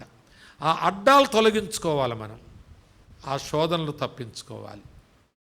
ఇది భూమి ఈయనకి శోధనగా ఉంది. అరే బర్నబాను పిలవండి అన్నాడు ఒక అపస్తుల్లో, ఒకడు పేతురు అనుకున్నాడు, ఈ పని ఉంది కొంచెం చెబుదాం. బర్నబా నమ్మకస్తుడు, యథార్థవంతుడు, లోబడతాడు, దేవుని పనికి ప్రాధాన్యత ఇస్తాడు, పిలవండి అంటే బయటికి పోయాడు. లేడు, బ్రదర్ రానట్టుంది ఈరోజు అని అనొచ్చు. ఏదో రోజు చర్చికి వెళ్ళేవాడో ఏమనుకుందాం. అంటే అప్పుడు లోపలికి వచ్చి, అన్న లేడు ఈరోజు రానట్టుందనంటే, అయ్యో ఎట్లా మరి అన్నాడు. నెక్స్ట్ ఆయన వచ్చినప్పుడు, ఈయన నిన్న పేతురని నేను పిలుచుకురమ్మన్నాడు, ఏదో పని ఉందని, నువ్వు లేవని చెబితే అయ్యో అని బాధపడ్డాడన్నప్పుడు ఇలాంటి కొన్ని ఆలోచనలు ఆయన చేశాడేమో. అంటే అప్పుడప్పుడు నేను లేకపోవడా కారణం ఈ భూమే కదా, ఇది అడ్డం వస్తుంది కదా, దీన్ని అమ్మి పడేయాలి అనుకున్నాడు. సరే భార్యని ఒప్పించుకున్నాడు, భార్య కూడా ఒప్పుకుంది, భక్తిపరాలు అయి ఉండొచ్చు. పైగా తను తర్వాత చేసిన పని ఇంకా అసలు బాగాలేదు, దాని వెల తెచ్చి మొత్తం అపస్తుల పాదాల దగ్గర పెట్టేశాడు. దానికి కూడా భార్య ఒప్పుకోవాలి కదా. మరి మనకేంటండి ఏమి లేకపోతే మొత్తం అమ్మేసి ఇచ్చేస్తే రేపు మనం ఎలా బతకాలి, పిల్ల పెళ్ళి ఎలాగా, అది ఎలాగా, ఇది ఎలాగా, ఇవన్నీ అనొచ్చు. కానీ కుటుంబాన్ని కూడా ప్రభువులో ఆయన ఎలాగా తనతో వచ్చులాగున, తను చేసే పనికి వారు కూడా తోడ్పడులాగున, అంగీకరించులాగున కుటుంబాలను వారు సిద్ధపరచుకున్నాడు ఆయన. అందుకే అంత మంచి పేరు ఆయన దొరికింది.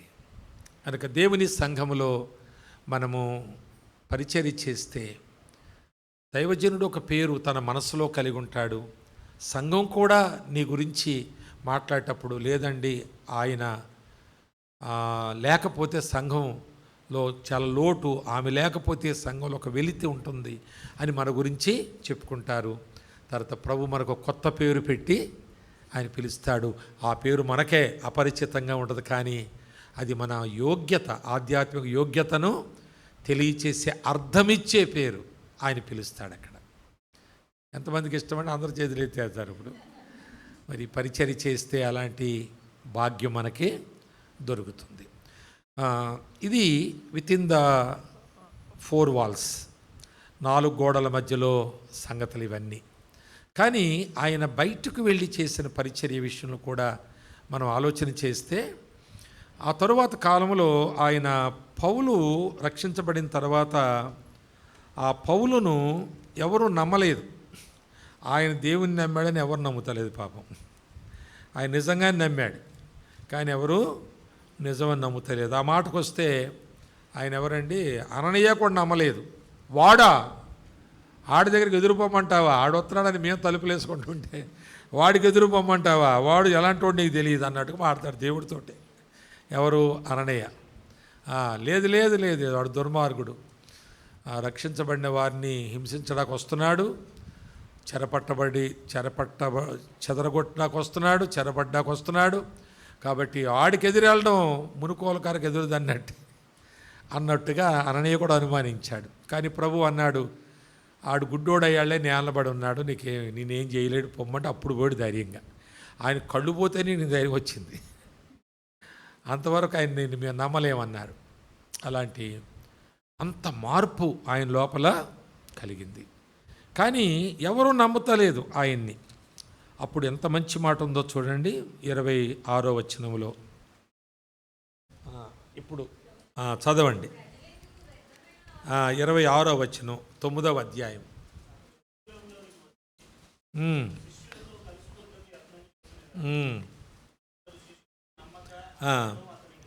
అయితే బర్నబా, ఎంత మంచి మాట అండి. అయితే బర్నబా, ఎంత మంచి మాట. అంటే అందరూ ఒక ఆలోచన చేస్తే ఆయన ఒక ఆలోచన చేసి అతన్ని దగ్గర తీసి, హెచ్చరిక పుత్రుడు కదా ఆయన బర్నబా, ఆయన దగ్గరకు తీసి ఆయన ఆదరించి చేర్చుకొని భోజనం పెట్టి అలాంటి మాటలు. తర్వాత అపొస్తలుల యొద్దకు తోడుకొని వచ్చి అతడు త్రోవలో ప్రభువును చూచిననియు, ప్రభువు అతడితో మాట్లాడిననియు, అతడు దమస్కులో యేసునామమును బట్టి ధైర్యముగా వారికి వివరముగా.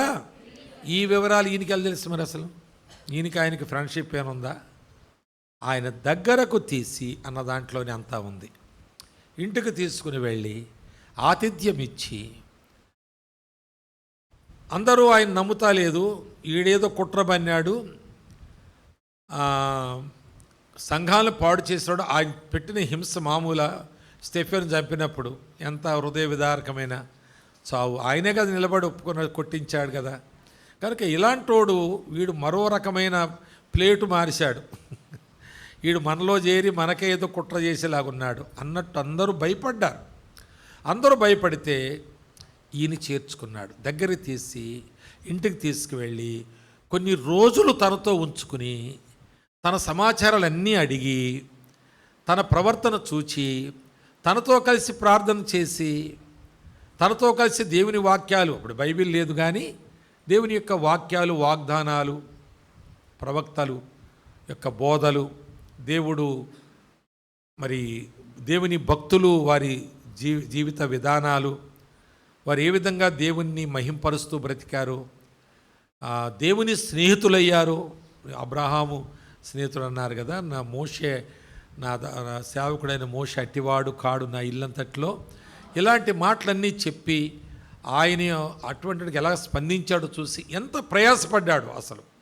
అంటే పౌలును సేవలోకి తీసుకురావడానికి, పిక్చర్లోకి తీసుకురావడానికి ఎంత ప్రయాసపడ్డాడు. ఈనాడు పౌలు సేవకుడు అయ్యాడంటే, ఆనాడు పౌలు సేవకుడు అయ్యాడంటే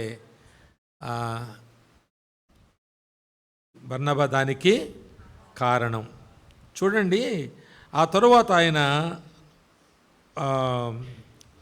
వెళ్ళాడు, సమాజంలోకి వెళితే మళ్ళీ అంగీకరించారు. ఇది ఎవరు? ఆయన తరికేస్తుంటే అంగీకరించు, చంపడానికి ప్రయత్నం చేశారు. 28-29 వచనాల్లో చివరి మాట, అతన్ని చంపడానికి ప్రయత్నిస్తారు. అంటే ఈయన ఎంత కాపాడుతున్నా వాళ్ళకి ఆ ధైర్యం వస్తా లేదు, వాళ్ళ మనసు మార్చుకుంటలేదు. పౌలును చంపి పడేద్దాను అనుకున్నారు. నిజంగా పౌలును చంపి పడేస్తే మరి బైబిల్లో 13 పత్రికలు ఉండకపోను, ఆయన పరిచర్య ఉండకపోను. ఈరోజు మనము పౌలు పత్రికల మీద బ్రతుకుతున్నాం, సంఘాలు ఎదుగుతున్నాయి, అవి లేకపోను. కనుక బర్నబా ఎంత సపోర్ట్ చేశాడో చూడండి ఆయన్ని. అలాగా చూసినప్పుడు 30వ వచనంలో సహోదరులు దీన్ని తెలుసుకొని అతని కైసరేకు తోడుకొని వచ్చి తార్సునకు, బర్నబా ఉన్నాడు అందులో.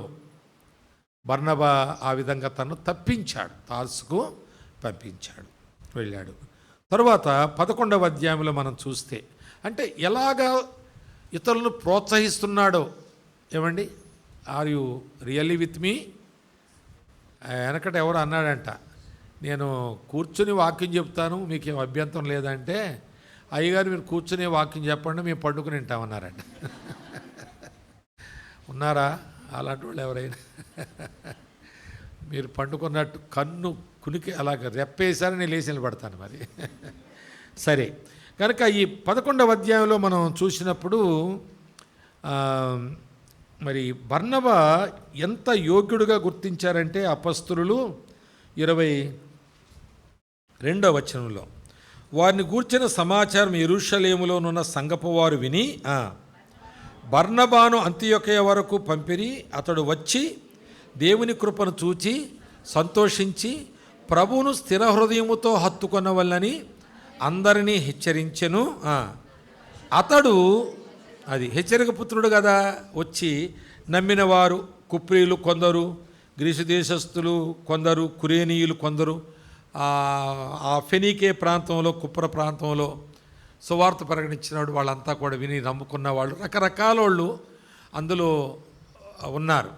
వాళ్ళందరినీ కూడా స్థిర హృదయముతో మీరు ప్రభువును ఎత్తుకోవాలని హెచ్చరించాడు. అతడు పరిశుద్ధాత్మతోనూ విశ్వాసముతో నిండుకొనిన. చూడండి, ఇలాంటి పేర్లు మనకు రావాలి, ఇలాంటి భావన మన గురించి సంఘములో కలగాలి.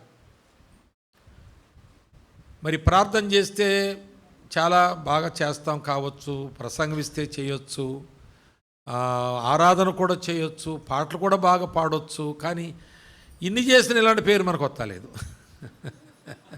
మరి ఏం చేయాలి ఇప్పుడు? ఇందాక నేర్చుకోవాలి మనం పాఠాలు. అవన్నీ కూడా ప్రదర్శనలు, మనం చేసే అన్నీ ప్రదర్శనలే. కానీ ఆయన రహస్యముగా చేస్తున్న పరిచర్య.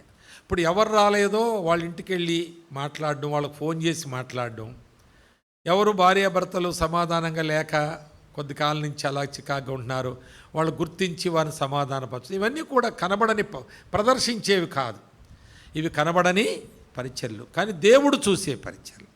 పాట పాడితే అందరూ చూస్తారు, ప్రసంగం చేస్తే అందరూ చూస్తారు, కానీ అలాంటి పరిచర్యలు దేవుడు చూస్తాడు. వాటికి కొత్త పేరు దొరుకుతుంది మనకి. ఇక్కడ గాయకులు అనొచ్చు, లేకపోతే మంచి ప్రీచర్ బోధకుడు అనొచ్చు, లేక ప్రార్థన బాగా చేశాడు అనొచ్చు, ఆరాధన ఆయన తర్వాత ఎవరు చేసినా కానీ ఆయన నడిపిస్తాడు, వర్షిప్ లీడర్ అంటారు. ఇవన్నీ ప్రజల మధ్యలో మన ప్రదర్శన. కానీ ప్రభువుకు తెలిసేటట్లుగా మనం పనిచేయటం. మరి ప్రభువుకి ఇచ్చుటలో కూడా రహస్యముగా ఇచ్చుట, బహిరంగంగా కాక. ఇదంతా ఏంటంటే ప్రభువు చేత మెప్పు పొంది ఆయన మనకు మెప్పు తెచ్చును అనే మాట. అలాగ చేశాడు ఈయన పరిచర్య. ఆయన గురించి ఎంత మంచి మాట ఉందో చూడండి. ఆయన సత్పురుషుడు, ఎంత మంచి మాట అది. అట్లాంటి మాట పొందాలి మనం. ఎంతకాలం ఉన్నాం, ఏం పొందావు నువ్వంటే ఆ మధ్యన క్రమంగా వెళ్ళేటాడు కాదు, కానీ ఇప్పుడు వెళ్తున్నానండి, వెళ్ళకపోతే మా ఆవిడ ఊరుకునిలా లేదండి,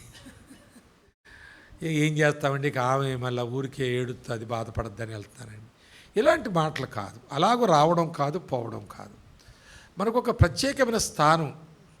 ఒక ఆఫీసులో ఒక ఆయన పనిచేస్తానంటే 50 మంది ఉన్న ఆఫీసులో నేను పలానా ఆఫీసులో పనిచేస్తానంటే ఈయనకు ఒక పని ఉంటుంది ప్రత్యేకమైంది. 50 మంది పనిచేసే ఆఫీసులో 50 మందికి ఒక్కొక్కరు ఒక్కొక్క పని, ఒక్కొక్క చైరు, ఒక టేబుల్, ఒక వర్క్, ఒక ఫైలు, ఒక రెస్పాన్సిబిలిటీ వాళ్ళకు ఉంటుంది. బాధ్యతాయుతంగా పనిచేస్తారు. అలాగే దేవుని సంఘములో నువ్వేం చేస్తున్నావు అనే దానికి ఒక పని నువ్వు చూపించాలి. ఆ పని నీకు కొత్త పేరు తెచ్చేటట్టుగా ఉండాలి. ఆ విధంగా తర్వాత నువ్వు సత్పురుషుడు, మంచి వ్యక్తి అని పేరు పొందాడు. తర్వాత ఇంకొక ఆశ్చర్యమైన విషయం చూడండి. 25వ వచనంలో వీళ్ళందరినీ ఆయన ఆత్మీయంగా పెంచుతున్నాడు, హెచ్చరిస్తున్నాడు. కానీ ఇందులో చాలామంది మరి బర్నబాకున్నటువంటి గ్రాంధిక లేక వాక్య జ్ఞానం కంటే ఎక్కువగా, ఇప్పుడు అందరికంటే ఆ కాలంలో ఎక్కువ చదివినోడు ఎవరంటే మొత్తం మీద సమాజంలో పౌలే. ఫేస్త్ అంటాడు ఒకసారి, నాకంటే ఎక్కువ చదువుకున్నావు నువ్వు అని. ఫేస్త్ ఎవరు? కోర్టులో ప్రధాన న్యాయమూర్తి ఆయన అంటాడు నాకంటే ఎక్కువ చదువుకున్నావు నువ్వు అని కదా. కనుక ఆయన తత్వజ్ఞానం కలిగినవాడు, ధర్మశాస్త్రంలో అనింద్యుడుగా బ్రతికినవాడు. ఫిలిప్పీ పత్రికలో 3వ అధ్యాయం మాటలు చూస్తాం. అనింద్యుడుగా బ్రతికాడు ఆయన. తర్వాత మరి తన మంచి మతానికి చెందినవాడు కనుక మత నాయకునిగా కూడా, అధికారిగా కూడా ఆయన ఉన్నాడు. ఆయన వస్తే బాగుండు. ఇప్పుడు ఈ గ్రీస్ దేశస్తులు మామూలు వాళ్ళు కాదు, వాళ్ళ జ్ఞానం మామూలుది కాదు కనుక వాళ్ళకి చెప్పాలంటే ఆయనే కావాలి. ఆయన ఎక్కడున్నాడు ఇప్పుడు? తార్సులో ఉన్నాడు. 25 చూడండి. అంతటా అతడు సౌలును వెదుకుటకు తార్సునకు వెళ్ళి అతన్ని కనుగొని అంతియొక్కకు తోడుకొని వచ్చాను. ఇందులో మనం నేర్చుకోవాల్సిన పాఠం ఏంటంటే, మనం ఒకరికంటే ఒకరిని ఘనులుగా ఎంచుకోవాలి. నాకెంతా తెలుసు, నీకేం తెలుసు అన్నట్టు ఉండకూడదు. మనం నీకు తెలిసిందంతా ఎంతున్నా అవతలోళ్ళకి తెలిసింద నీకు తెలియని దాంట్లో ఒకటి ఉండొచ్చు. కనుక నీకు 100 తెలిసిందనుకో, అవతలోళ్ళకి నువ్వు అవకాశం ఇస్తే ఇంకోటి సంపాదించుకుంటావు, 101 అవుద్ది అప్పుడు. లేదా నీ తరుగుతాయి, పెరగవు. అది అతిశయం అవుతుంది. దేవునికి విరోధమైన జ్ఞానం అది జ్ఞానం ఉప్పొంగజేస్తుంది కదండి. ఆ విధమైనటువంటి తత్వం మనకు ఉండకూడదు. తార్సునకు వెళ్ళి వెతుకుచో, మంచి మాట చూడండి. ఆయన వెదకుటకు తార్సునకు వెళ్ళాడు. తార్సుకు వెళ్ళి పౌలుని ఇంతకుముందు కలుసుకోలేదు ఆయన. ఇప్పుడు తార్సు చాలా దూరం ప్రయాణం చేయాలి, ఆయన ఎక్కడో తెలుసుకోవాలి, ఆయన కలుసుకోవాలి, ఆయనతో మరలా సహవాసం చేయాలి, ఆయన ఒప్పించుకోవాలి, తీసుకురావాలి. పౌలు తార్సుండి వచ్చి ఇక్కడ అంతియొక్కకు తీసుకొచ్చాడు. ఈ అంతియొక్కలో 1 సంవత్సరం ఉన్నాడని కింద రాసి ఉంటుంది 26వ వచనంలో. వారు కలిసి 1 సంవత్సరం అంతయు అది. కనుక ఒకరితో ఒకరు సమాధానం కూడా. ఏమండి, 1 సంవత్సర కాలం అంటే పూర్తి సంవత్సరం, ఫుల్ ఇయర్ అన్నమాట. 1 సంవత్సరం కాలం విశ్వాసులు కలిసి ఉండడం కష్టమవుతుంది. ఇప్పుడు ఏదో విభేదాలు వచ్చేసి పడిపోతున్నాయి. ఎక్కడో చోట విభేదించి వాళ్ళు కలుసుకోవడం మానేస్తున్నారు. ఒకప్పుడు వీళ్ళిద్దరూ బాగా కలిసి ఉండేవారు, ఇప్పుడు అసలు మాట్లాడుకోవడం మానేశారనే వాళ్ళు మన సంఘాలు ఉంటారు. అలాగే నీలో కూడా మరి అలాంటివి ఉన్నాయేమో చూసుకోవాలి. కలిసి వారు పరిచర్య చేశారు అనే మాట. తర్వాత ఇంకొక మాట కూడా చెప్తాను మీకు, చూడండి. మరి 13వ అధ్యాయంలోకి వచ్చినప్పుడు 13వ అధ్యాయంలో 2వ వచనంలో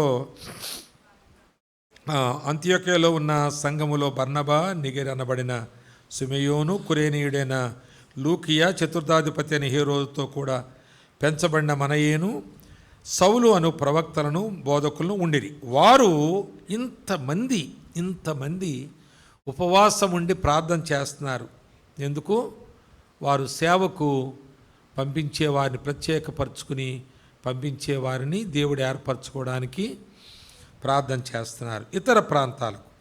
మరి అప్పుడు వీళ్ళు ప్రార్థన చేస్తున్నారు. పరిశుద్ధాత్మ 2వ వచనంలో పరిశుద్ధాత్మ నేను, చూడండి, బర్నబాను సౌలును. ఇప్పుడు బర్నబా మొట్టమొదటి పేరు ఇక్కడ రాయబడింది. ఆయన తీసుకువచ్చినటువంటి సౌలు ఎందుకు తీసుకొచ్చాడు? తనకంటే గొప్పవాడని, తనకంటే ఆత్మీయుడని, జ్ఞానం గలవాడని, తత్వశాస్త్రం ఎదిగిన వాడని తీసుకొచ్చాడు. కానీ దేవుని దృష్టిలో ఎవరు మొదట? పౌలు మొదటనా, బర్నబా మొదటనా? కనుక ఆయన మరుగుగా ఉన్నంత మాత్రాన ఇక్కడెవరికి ఒకవేళ పౌలే గుర్తు రావచ్చు అందరికీ. కానీ దేవుని దృష్టిలో బర్నబానే మొదటివాడు. హల్లెలూయా. నీవు మొదటివాడు గుండానికి వచ్చి స్టేజ్ ఎక్కక్కర్లేదు. స్టేజ్ ఎక్కితే మైకు ఏదో మాట్లాడితే మొదటివాడిని అయిపోతాను అనుకోక్కర్లేదు. ఆ పూటకు అవుతావేమంతే. కానీ దేవుని దృష్టిలో శాశ్వతంగా నీకు ఆ స్థానం రావాలంటే నువ్వు మరుగున ఉండి దేవుని పని చేస్తే నీవు మొదటివాడు అవుతావు. పరిశుద్ధాత్మ గుర్తించి చెబుతున్న పేరుల్లో మొదట ఆయన పేరు. ఇంకో మాట కూడా చెప్తాను, ఇవన్నీ మరి మీరే ఆలోచించుకోవాలి. ఎవరి కాళ్ళు ప్రసంగం నేను బర్నబా గురించి చేశాడు కాదు, మరి ఇక్కడ ఎవరన్నా ఉండాలి, అలాంటి వాళ్ళు ఉండకపోతారా? ఉండకపోతే దేవుడు ఇది ఎందుకు ఇస్తాడు నాకు మీకు? 15వ అధ్యాయంలో మనం చూస్తే ఇక్కడ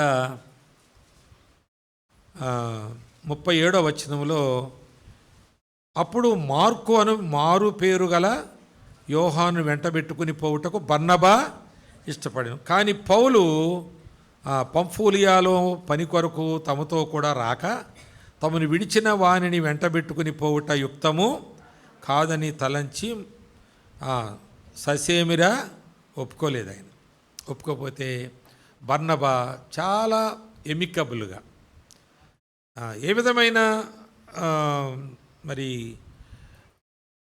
తర్కవాదం జరిగింది వాళ్ళకి కొంతసేపు, కానీ ఆ తీవ్ర వాదములో బర్నబా పౌలును ఓడించి లేక పౌలుని విభేదించి తాను వేరైపోయారు అని లేదు, విడిచి అని ఉంది, విభేదించి కాదు.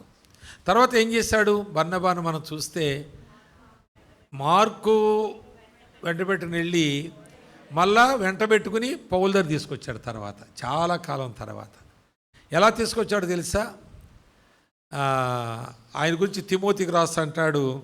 ఆయన గురించి చూడండి, నా మాట చూడండి. తిమోతికి రాసినటువంటి 2వ పత్రికన అందులో 4వ అధ్యాయంలో ఆ మాట రాస్తాడు. 11వ వచనం కదా, లూకా మాత్రమే నా యొద్ద ఉన్నాడు, మార్కుని వెంటబెట్టుకుని రమ్ము, అతడు పరిచారము నిమిత్తము నాకు ప్రయోజనకరుడుగా మార్చాడు. చూడండి, ఆయన మరి పౌలు ససేమిరా వద్దన్నవాడు గురించి అంత మంచి సర్టిఫికేట్ పొందేవాడుగా తయారు చేశాడు. ఆయన అంత గొప్పగా తయారు చేశాడు. అంటే తాను వెనకే ఉన్నాడు. మళ్ళా మార్కును అంత యోగ్యుడుగా తయారు చేసి మళ్ళీ ఎక్కడ తీసుకెళ్ళాడు? పౌలు దగ్గర తీసుకెళ్ళాడు. అన్నా మార్కు వచ్చాడన్నా. ఎందుకు వచ్చాడు అన్నా? ఇంత ముందులా లేడన్నా, మీ దగ్గర కొద్ది కాలం చూడండి, మీరు కొద్దంటే మళ్ళీ తీసుకెళ్ళిపోతాను, కానీ నేను కొద్ది కాలం ఉంచుకోండి. అలా ఉంచుకోగా ఆయన చేసిన పరిచర్య, ఆయన మరణానికి వెళ్ళే ముందు మాట్లాడిన మాటలు కదా, తిమోతి 4:8 వచ్చిన వరకు ఆయన మరణాల గురించి చెబుతాడు. ఆ తర్వాత ఆయన కరుపునొద్ద ఇంటికాడిని విడిచిపెట్టి వచ్చినటువంటి చొక్కా తీసుకుని ఇవన్నీ రాస్తూ మార్కుల గురించి చాలా పర్టికులర్గా రాశాడు. ఆయన నా పరిచర్యకు ప్రయోజనకరమైన వాడు అని తిమోతికి రాస్తాడు. కనుక నువ్వు మరొకరిని ప్రయోజకులుగా చేయడం, మరొకరిని నువ్వు ప్రోత్సహించడం, హెచ్చరించడం, చక్క చేయడం, వారిని సంఘములో ఎక్విప్ చేయడం. నిజంగా రోజు నువ్వు వెళ్ళకపోతే, ఒక ఆయన అన్నాడు నాతో, మా చర్చిలోనే ఆయన వెటర్నరీ డాక్టరు, ఏదో ఒక విషయంలో విభేదించాడు ఆయన సంఘంతో. ఇక ఈ చర్చికి నేను రానని ఆయన వెళ్ళిపోయాడని తెలిసింది నాకు. నేనున్నాను కానీ అది నేను గ్రహించలేదు ఆయన అంత పెద్ద మాట వెళ్ళిపోయాడని.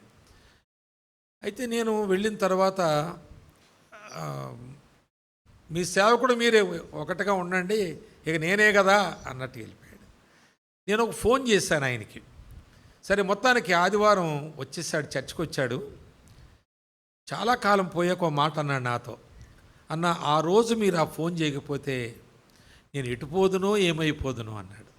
అంటే సంఘం మానేస్తే ఇంకో సంఘం దొరకడం మామూలు విషయం చెప్పండి. ఇక్కడ ఎదుగుతున్న ఆయన పుట్టి పెరిగిన ఆ మందిరంలో, పోషించబడిన మందిరంలో ఏదో ఒక మాట విభేదం, ఏదో ఒకటి వచ్చింది. ఎవరితో ఒకళ్ళతో, అందరితో వచ్చిందా? అందరూ ఆయన మీద కుక్కల్లాగా మురిగేసి పడిపోయి కరిచేశారా? ఎక్కడో ఒక్కరితో వచ్చింది. కాబట్టి ఆ ఒక్కడిని సేవకుడు వదులుకోడు. కనుక ఈ బ్రదర్నే ఓదారుస్తాడు. నీ విజ్ఞతను బట్టి, ఆధ్యాత్మిక అభివృద్ధిని బట్టి ఆయన క్షమించి మరలా నువ్వు చేర్చుకోవాలి, అలా ఉండకూడదు అని చెప్తే, నువ్వు సేవకుడు ఒకటే కాబట్టి నీకు సంఘానికి సంఘం రానంటూ కూడా దొరకడం మామూలు విషయం చెప్పండి. ఒక ఆధ్యాత్మికను పోషించే సంఘానికి దొరకాలి కదా. ఈ గుంటనక్కలు కొన్నిసార్లు రా బ్రదరు అక్కడ లేకపోతే ఏంటి మన దగ్గర ఉంది కానీ నీవు ప్రతి వారం పాట ఇస్తామంటారు. ఆడు పాడతాడు పాట, అక్కడ సంవత్సరం పాట కూడా ఇవ్వం మనం. కాబట్టి ఆ దురద ఎక్కడ తీరుతుంది. అందువల్ల అంతేగాని నువ్వు ఆత్మీయంగా ఏం అభివృద్ధి చెందుతావు? నువ్వేం చనువుగా ఉండగలుగుతావు? నీ విషయాలు ఆయనకు అర్థం అవడానికి 5 సంవత్సరాలు పడుతుంది. అసలు ఆయన ఎలాంటోడు నేను చేర్చుకున్నవాడు గుంటనక్కే. అలాంటి కాడ నువ్వేం ఎదగవు. ఆడు తింటాడు, పీకు తింటాడు అంతే. అందువల్ల ఏదో చూపిస్తాడు, అరిచేతిలో స్వర్గాలు చూపిస్తారు వాళ్ళు. అవన్నీ నమ్మకండి. నీ తండ్రి నిన్ను పెంచినవాడు నిన్ను పోగొట్టుకోవాలనుకోడు, నిన్ను సరిచేసి కాపాడుకోవాలనుకుంటాడు.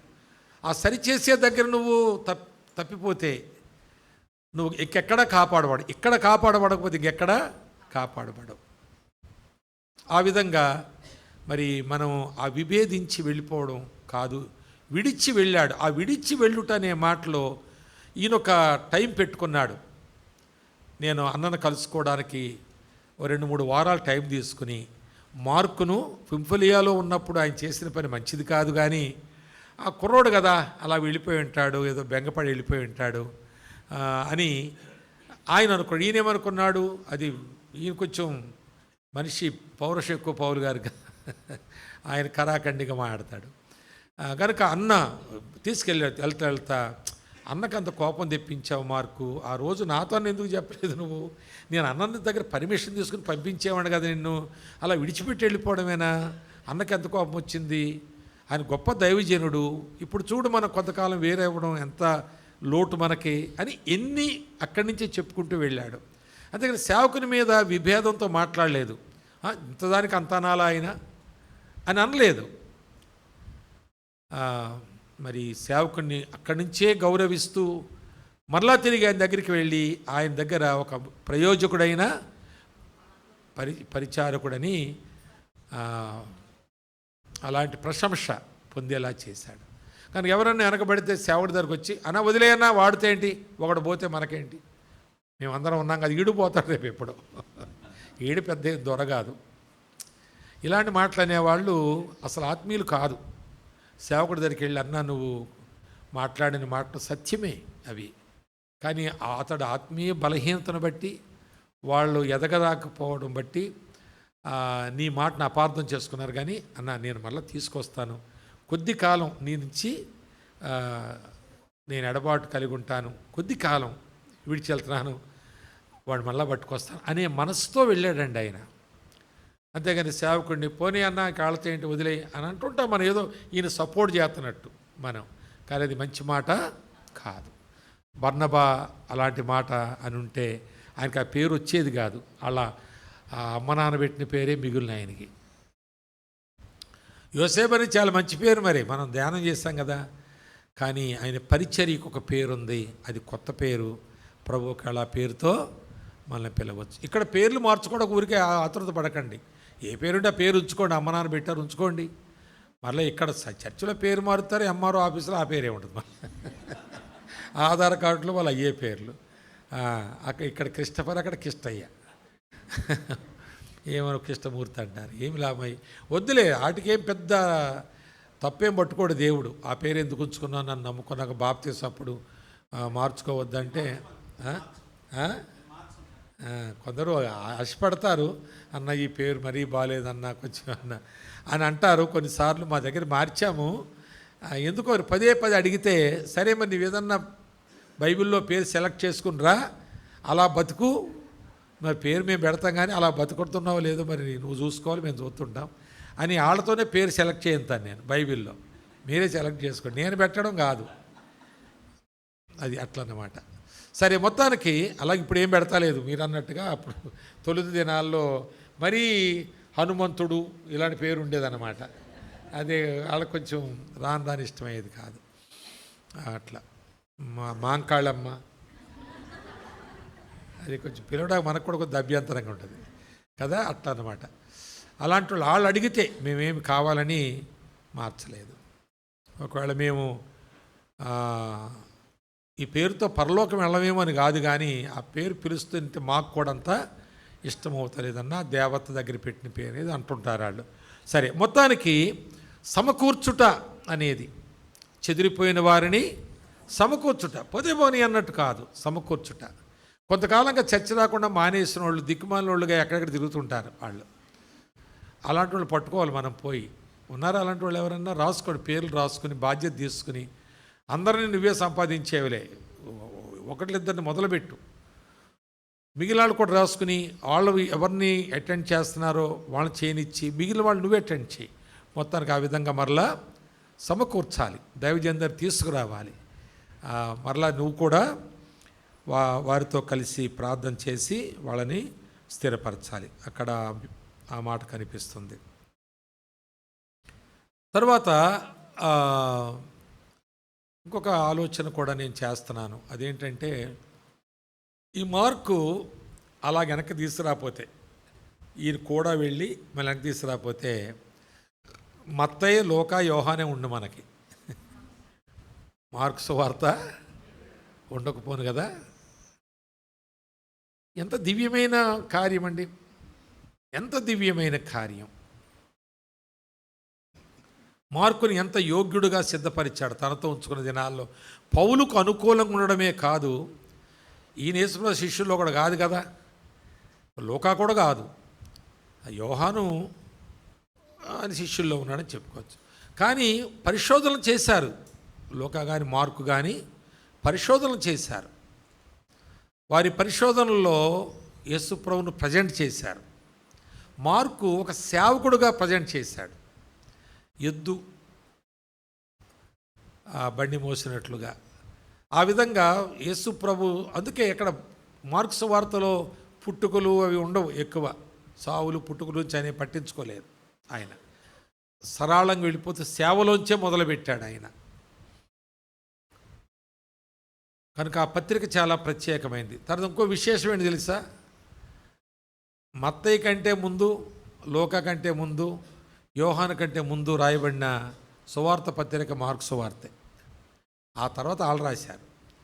అంటే ఆ క్యాననైజేషన్లో, అరేంజ్మెంట్లో అది రెండవ పత్రికగా ఉంది, కానీ సువార్తగా ఉంది, కానీ రెండవ బుక్గా ఆయనే ముందు అది రాశాడని వ్యాఖ్యానితులు అంటున్నారు. నేను అంత పండితుడిని కాదు, కానీ చదివి చెబుతున్నాను ఆ మాట నేను.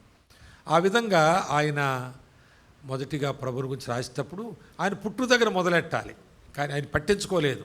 సేవ సేవ సేవ సేవ, పరిచర్య, ప్రయోజకత్వం, అది ఆయన లోపల ఉన్నటువంటి ఆరాటమును ఆయన ప్రారంభంగా మనం చూస్తారా? లూకాసు ఏంటది, మార్కు సువార్త సార్ చూడండి, అక్కడ ఆయన ఏం రాశాడో ప్రారంభంలో, దేవుని కుమారుడైన యేసుక్రీస్తు సువార్త ప్రారంభం అన్నాడు. ఏమన్నాడండి? సువార్త ప్రారంభం అన్నాడు. కనుక సువార్త ప్రారంభంతో ఆయన ఇది మొదలుపెట్టాడు. మిగిలిన వాళ్ళ వంశావళి రాశారు, అది కూడా మనకు అవసరమే. ప్రభు ఆత్మచేతనే కదా ఇవన్నీ రాయడం. అది ముగిస్తానండి. అయిపోయింది, 9 అయిపోయిందా? అయిపోయింది, 10 నిమిషాలు ఉంది, ఇంకా ముగిస్తా. అరగంట చెప్తే ఎవరు పిలవరు, మళ్ళీ పిలవరేమనన్ను. సరే, ఇంకొక మాట నేను తలంచింది ఏంటంటే, ఈయన గురించి మరి చాలామంది బైబిలు వ్యాఖ్యానితులు, పరిశోధకులు, నాలాగేదో పైన బోధనలు నేర్చుకునే వాళ్ళు కాదు, లోతులకు వెళ్ళి, ప్రదేశాలకు వెళ్ళి, భాషాపరంగా అలాగే సంఘటనల పరంగా వ్రాసినటువంటి విధానాల్లో రాసిన వాళ్ళ తత్వాలు, ఇవన్నీ సంవత్సరాల తరబడి పరిశోధన చేసి చెప్పిన మాట ఏంటంటే, హెబ్రీ పత్రిక బర్నబానే రాశాడట. అంటే బర్నబా పౌలుతో ఉండి పౌలు భాష కొంత వాడాడు కనుక కొందరు పెట్టేశారు అలాగా, పైన పేరని అంటారు, బర్నబానే రాశాంట. కానీ ఈ విషయం కూడా ఎవరికి తెలియదు. ఎంత మరుగ్గా ఉన్నాడండి, కానీ ఎంత గొప్ప పని చేశాడు ఆయన. హెబ్రీ పత్రిక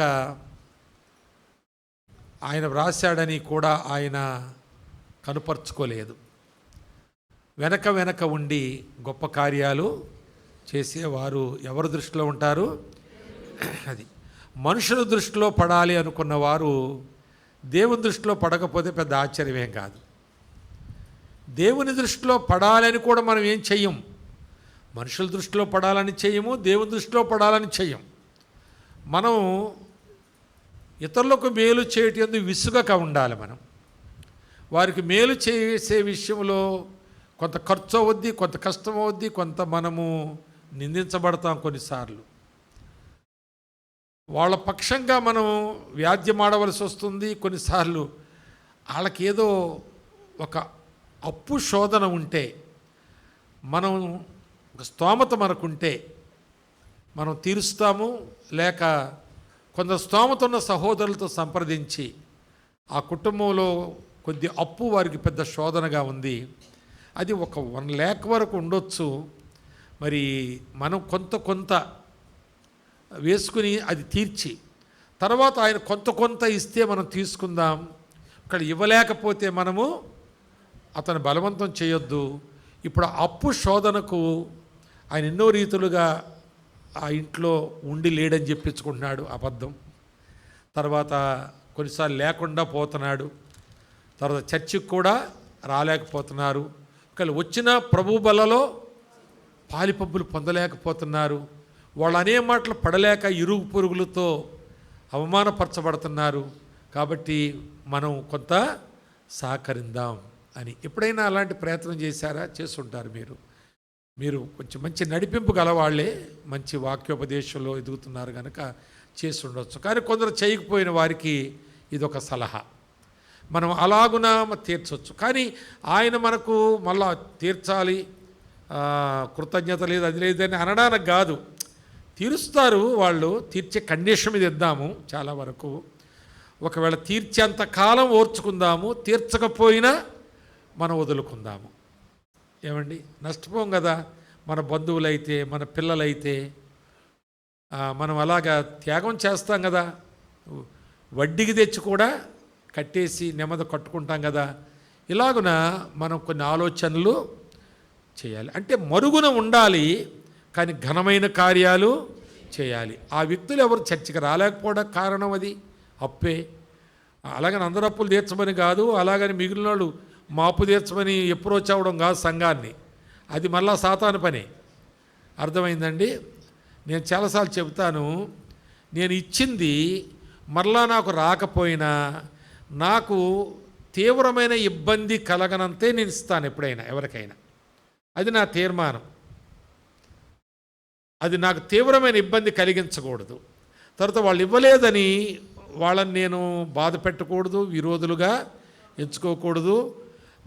నాకు వాళ్ళు ఇవ్వలేదనే బాధతో నాకు ముఖం చూపించడం మానేసేంతగా నేను ప్రవర్తించకూడదు. ఎక్కువగా వారిని ప్రోత్సహించాలి. కనుక ఇలాంటి కొన్ని నామ్స్ పెట్టుకుని మనం ఆ విధమైన సహాయము అందించాలి. తర్వాత కుటుంబాలలో ఉన్న సమస్యలను మనం పూర్తిగా ఒక పక్షంగా వెళ్ళి తీర్చడం కాదు, ప్రభువాక్యం ద్వారా తీర్చాలి. నిజమే, నీది న్యాయమే, కానీ నువ్వు అన్యాయాన్ని సహించాలి అని బోధించాలి మనం. నీది న్యాయమే, నేను ఆమెతో మాట్లాడతాను, ఆయనతో మాట్లాడతాను అనకూడదు. ఇలాంటి సందర్భాలు మనకి వాళ్ళు నమ్మి చెబుతారు. వాళ్ళ కంటే మన ఆత్మీయులమని, మంచివాళ్ళమని నమ్మి చెబుతారు. అలా కుటుంబాల్లో చొరబడి కొన్నిసార్లు మరి కొన్ని దురాగతమైన కార్యాలు కూడా చేసినటువంటి వాళ్ళు లేకపోలేదు. ఒకసారి ఒక ఆమంది నేను విన్నాను ఆ మాట. ఒక పాస్టర్ గారు, జాన్ సుందరం గారని ఒక ఆయన మంచి పాస్టర్ గారు, అమ్మ ఏంటి బ్రదర్తో నువ్వు కోపగించి వచ్చేసావు, ఇంటికి వెళ్ళిపోయేవాట కదా నువ్వు, మీ ఊరు వెళ్ళిపోయాట కదా, అది మంచిది కాదమ్మా, దేవుని బిడ్డలు అలా ఉండకూడదని చెప్తుంటే, సరే సంభాషణ జరిగిందాక ఎక్కువ నాకు జ్ఞాపకం లేదు కానీ చాలా కాలం అయింది, 20 ఏళ్ళ పైన అయింది. ఆ వంటది, ఇదిగో పాస్టర్ గారు నేను చివరి చెప్తున్నాను, నీతోనన్నా కాపురం చేస్తారు నాతో. పాప మాటల్లో అంటారు కదా, ఏదో నేను ఇలా చేస్తానని అలాగే చేయను అంటారు కదా. ఆమె కొంచెం పెద్ద చదవరి కాదు, ఆమె అంత ఆలోచన కలిగింది కాదు, కబుక్కుని తూలిపోయింది అన్నమాట. పాస్టర్ గారిని నేను నీతోన్న కాపురం చేస్తాను కానీ ఆడితో కాపురం చేయను అంటే, నేను ఒంటరిగా అన్నా నేను ఉంటాను కానీ నేను కాపురం అన్న మాట అలా పలికిందన్నమాట. ఆయన స్టన్ అయిపోయాడు. కానీ ఆమె ఆ సెన్స్ చేయలేదు, ఆ మాట అన్నట్టుగా ఆమెకు అర్థమవుతా లేదు. ఆమెకి నేనేమన్నా అన్నట్టుగా ఉంది ఆమె. సరే మేము కూడా రిపీట్ చేయలేదు ఆ మాటని, ఎందుకు మరలా బాగోదు కదని. ఇంకిద్దరు ముగ్గురు ఉన్నారు అక్కడ. అంటే ఈయన భార్య కూడా ఉంది, ఈ పాస్టర్ గారి భార్య కూడా ఉంది అక్కడ, వాళ్ళిద్దరు వచ్చారు అప్పుడు బండి మీద. అట్లా కనుక అంత దూరం వెళ్ళకూడదు, మనం అంత పాయింటెడ్గా వాళ్ళని మనము మాట్లాడకూడదు. దేవుని వాక్యానుసారంగానే మనం సాధ్యమంత వరకు చెప్పగలగాలి. సరే, ఈ విషయాలన్నీ నేను మీకు చెప్పిన తర్వాత ఒక ప్రాముఖ్యమైన విషయాన్ని నేను మీకు చెప్పవలసింది ఏంటంటే, మీరు లోకమునకు ఉప్పై ఉండాలని వాక్యం చెప్పింది కదా. ఉప్పు అది కరిగిపోవాలి, అది కలిసిపోవాలి, లేకపోతే అది సారం ఇవ్వలేదు కదా. నీ ఆధ్యాత్మికమైన జీవిత సారము, బర్నబాలో ఉన్న సారము ఆయన ఇవ్వడానికి ఆయన కరిగిపోయేవాడు, ఆయన కలిసిపోయేవాడు, అందరిలో అందరి వంటి వాడు ఉండేవాడు, అందరినీ చక్క చేయడానికి ఆయన సామర్థ్యత కలిగి ఉండేవాడు. అది సంఘానికి ఎంత ప్రోత్సాహమైందంటే, ఒకానొక దినాన్న అపస్తులు అనుకున్నారు, అసలు ఈ అంతియోక్యలో రక్షించబడినటువంటి వారికి సరిగ్గా వారిని బలపరచాలి, స్థిరపరచాలంటే ఎవరు పనికొస్తారు మనలో?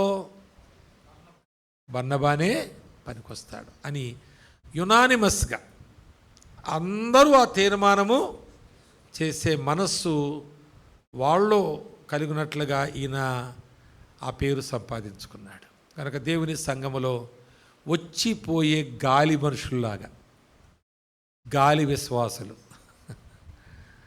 మనం ఉండకూడదు. మనం ఎలా ఉండాలి? సంఘమునకు క్షేమాభివృద్ధి, నా వల్ల సంఘానికి ఏం కలుగుతుంది, 10 రూపాయలు సందా వేసాను లేక 10,000 రూపాయలు సందాయించాను కాదండి, అది కాదు. డబ్బులు ఉన్నాయి కాబట్టి వేసాము, లేకపోతే వేస్తామా? మనం అంత వేస్తామా? 1000 రూపాయలు వేసాం ఈ వారం, ప్రతి వారం వెయ్యి చూస్తాను నేను మిమ్మల్ని కదా. ఆ వారం ఏదో ఉన్నాయి, వెయ్యాలని మనసు వచ్చింది, వేసాం. ప్రతి వారం వెయ్యితే బతుకుతాం మనం? సత్యనారాయణ గారు కోపగించకపోతే ఆ మాట చెప్తున్నాను మీకు నేను. కావాలి సేవ, పైకి ఏం చేస్తున్న ఖర్చులకి ఎక్కువ డబ్బులే కావాలి. నా పోటోడికి 10 రూపాయలు చాలు, సందా 10 ఎత్తే అదే ఆనందం నాకు ఇన్ని పనులు ఉండవు. ఈరోజు పెట్టినన్ని భోజనాలు పెట్టడం, చికెన్లు, రోటి పచ్చళ్ళు అని చేయను నేను. ఏదో సాంబారు, ఒక కాయగూర ఉండేవి పెట్టేసి పంపిద్దాం మరి.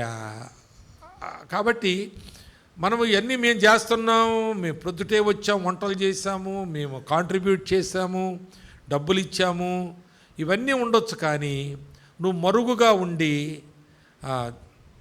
సంఘ క్షేమాభివృద్ధి కొరకు దేవునికి మహిమ తెచ్చే పనులు నువ్వు చేయాలి.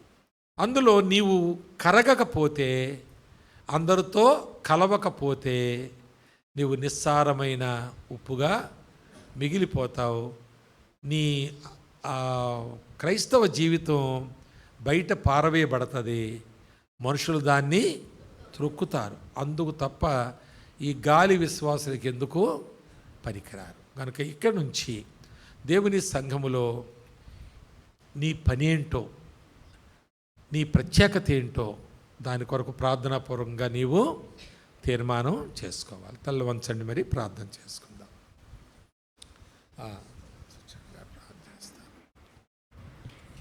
ఈ మాటలను మీరు లైట్గా తీసుకోవద్దు. బర్నబా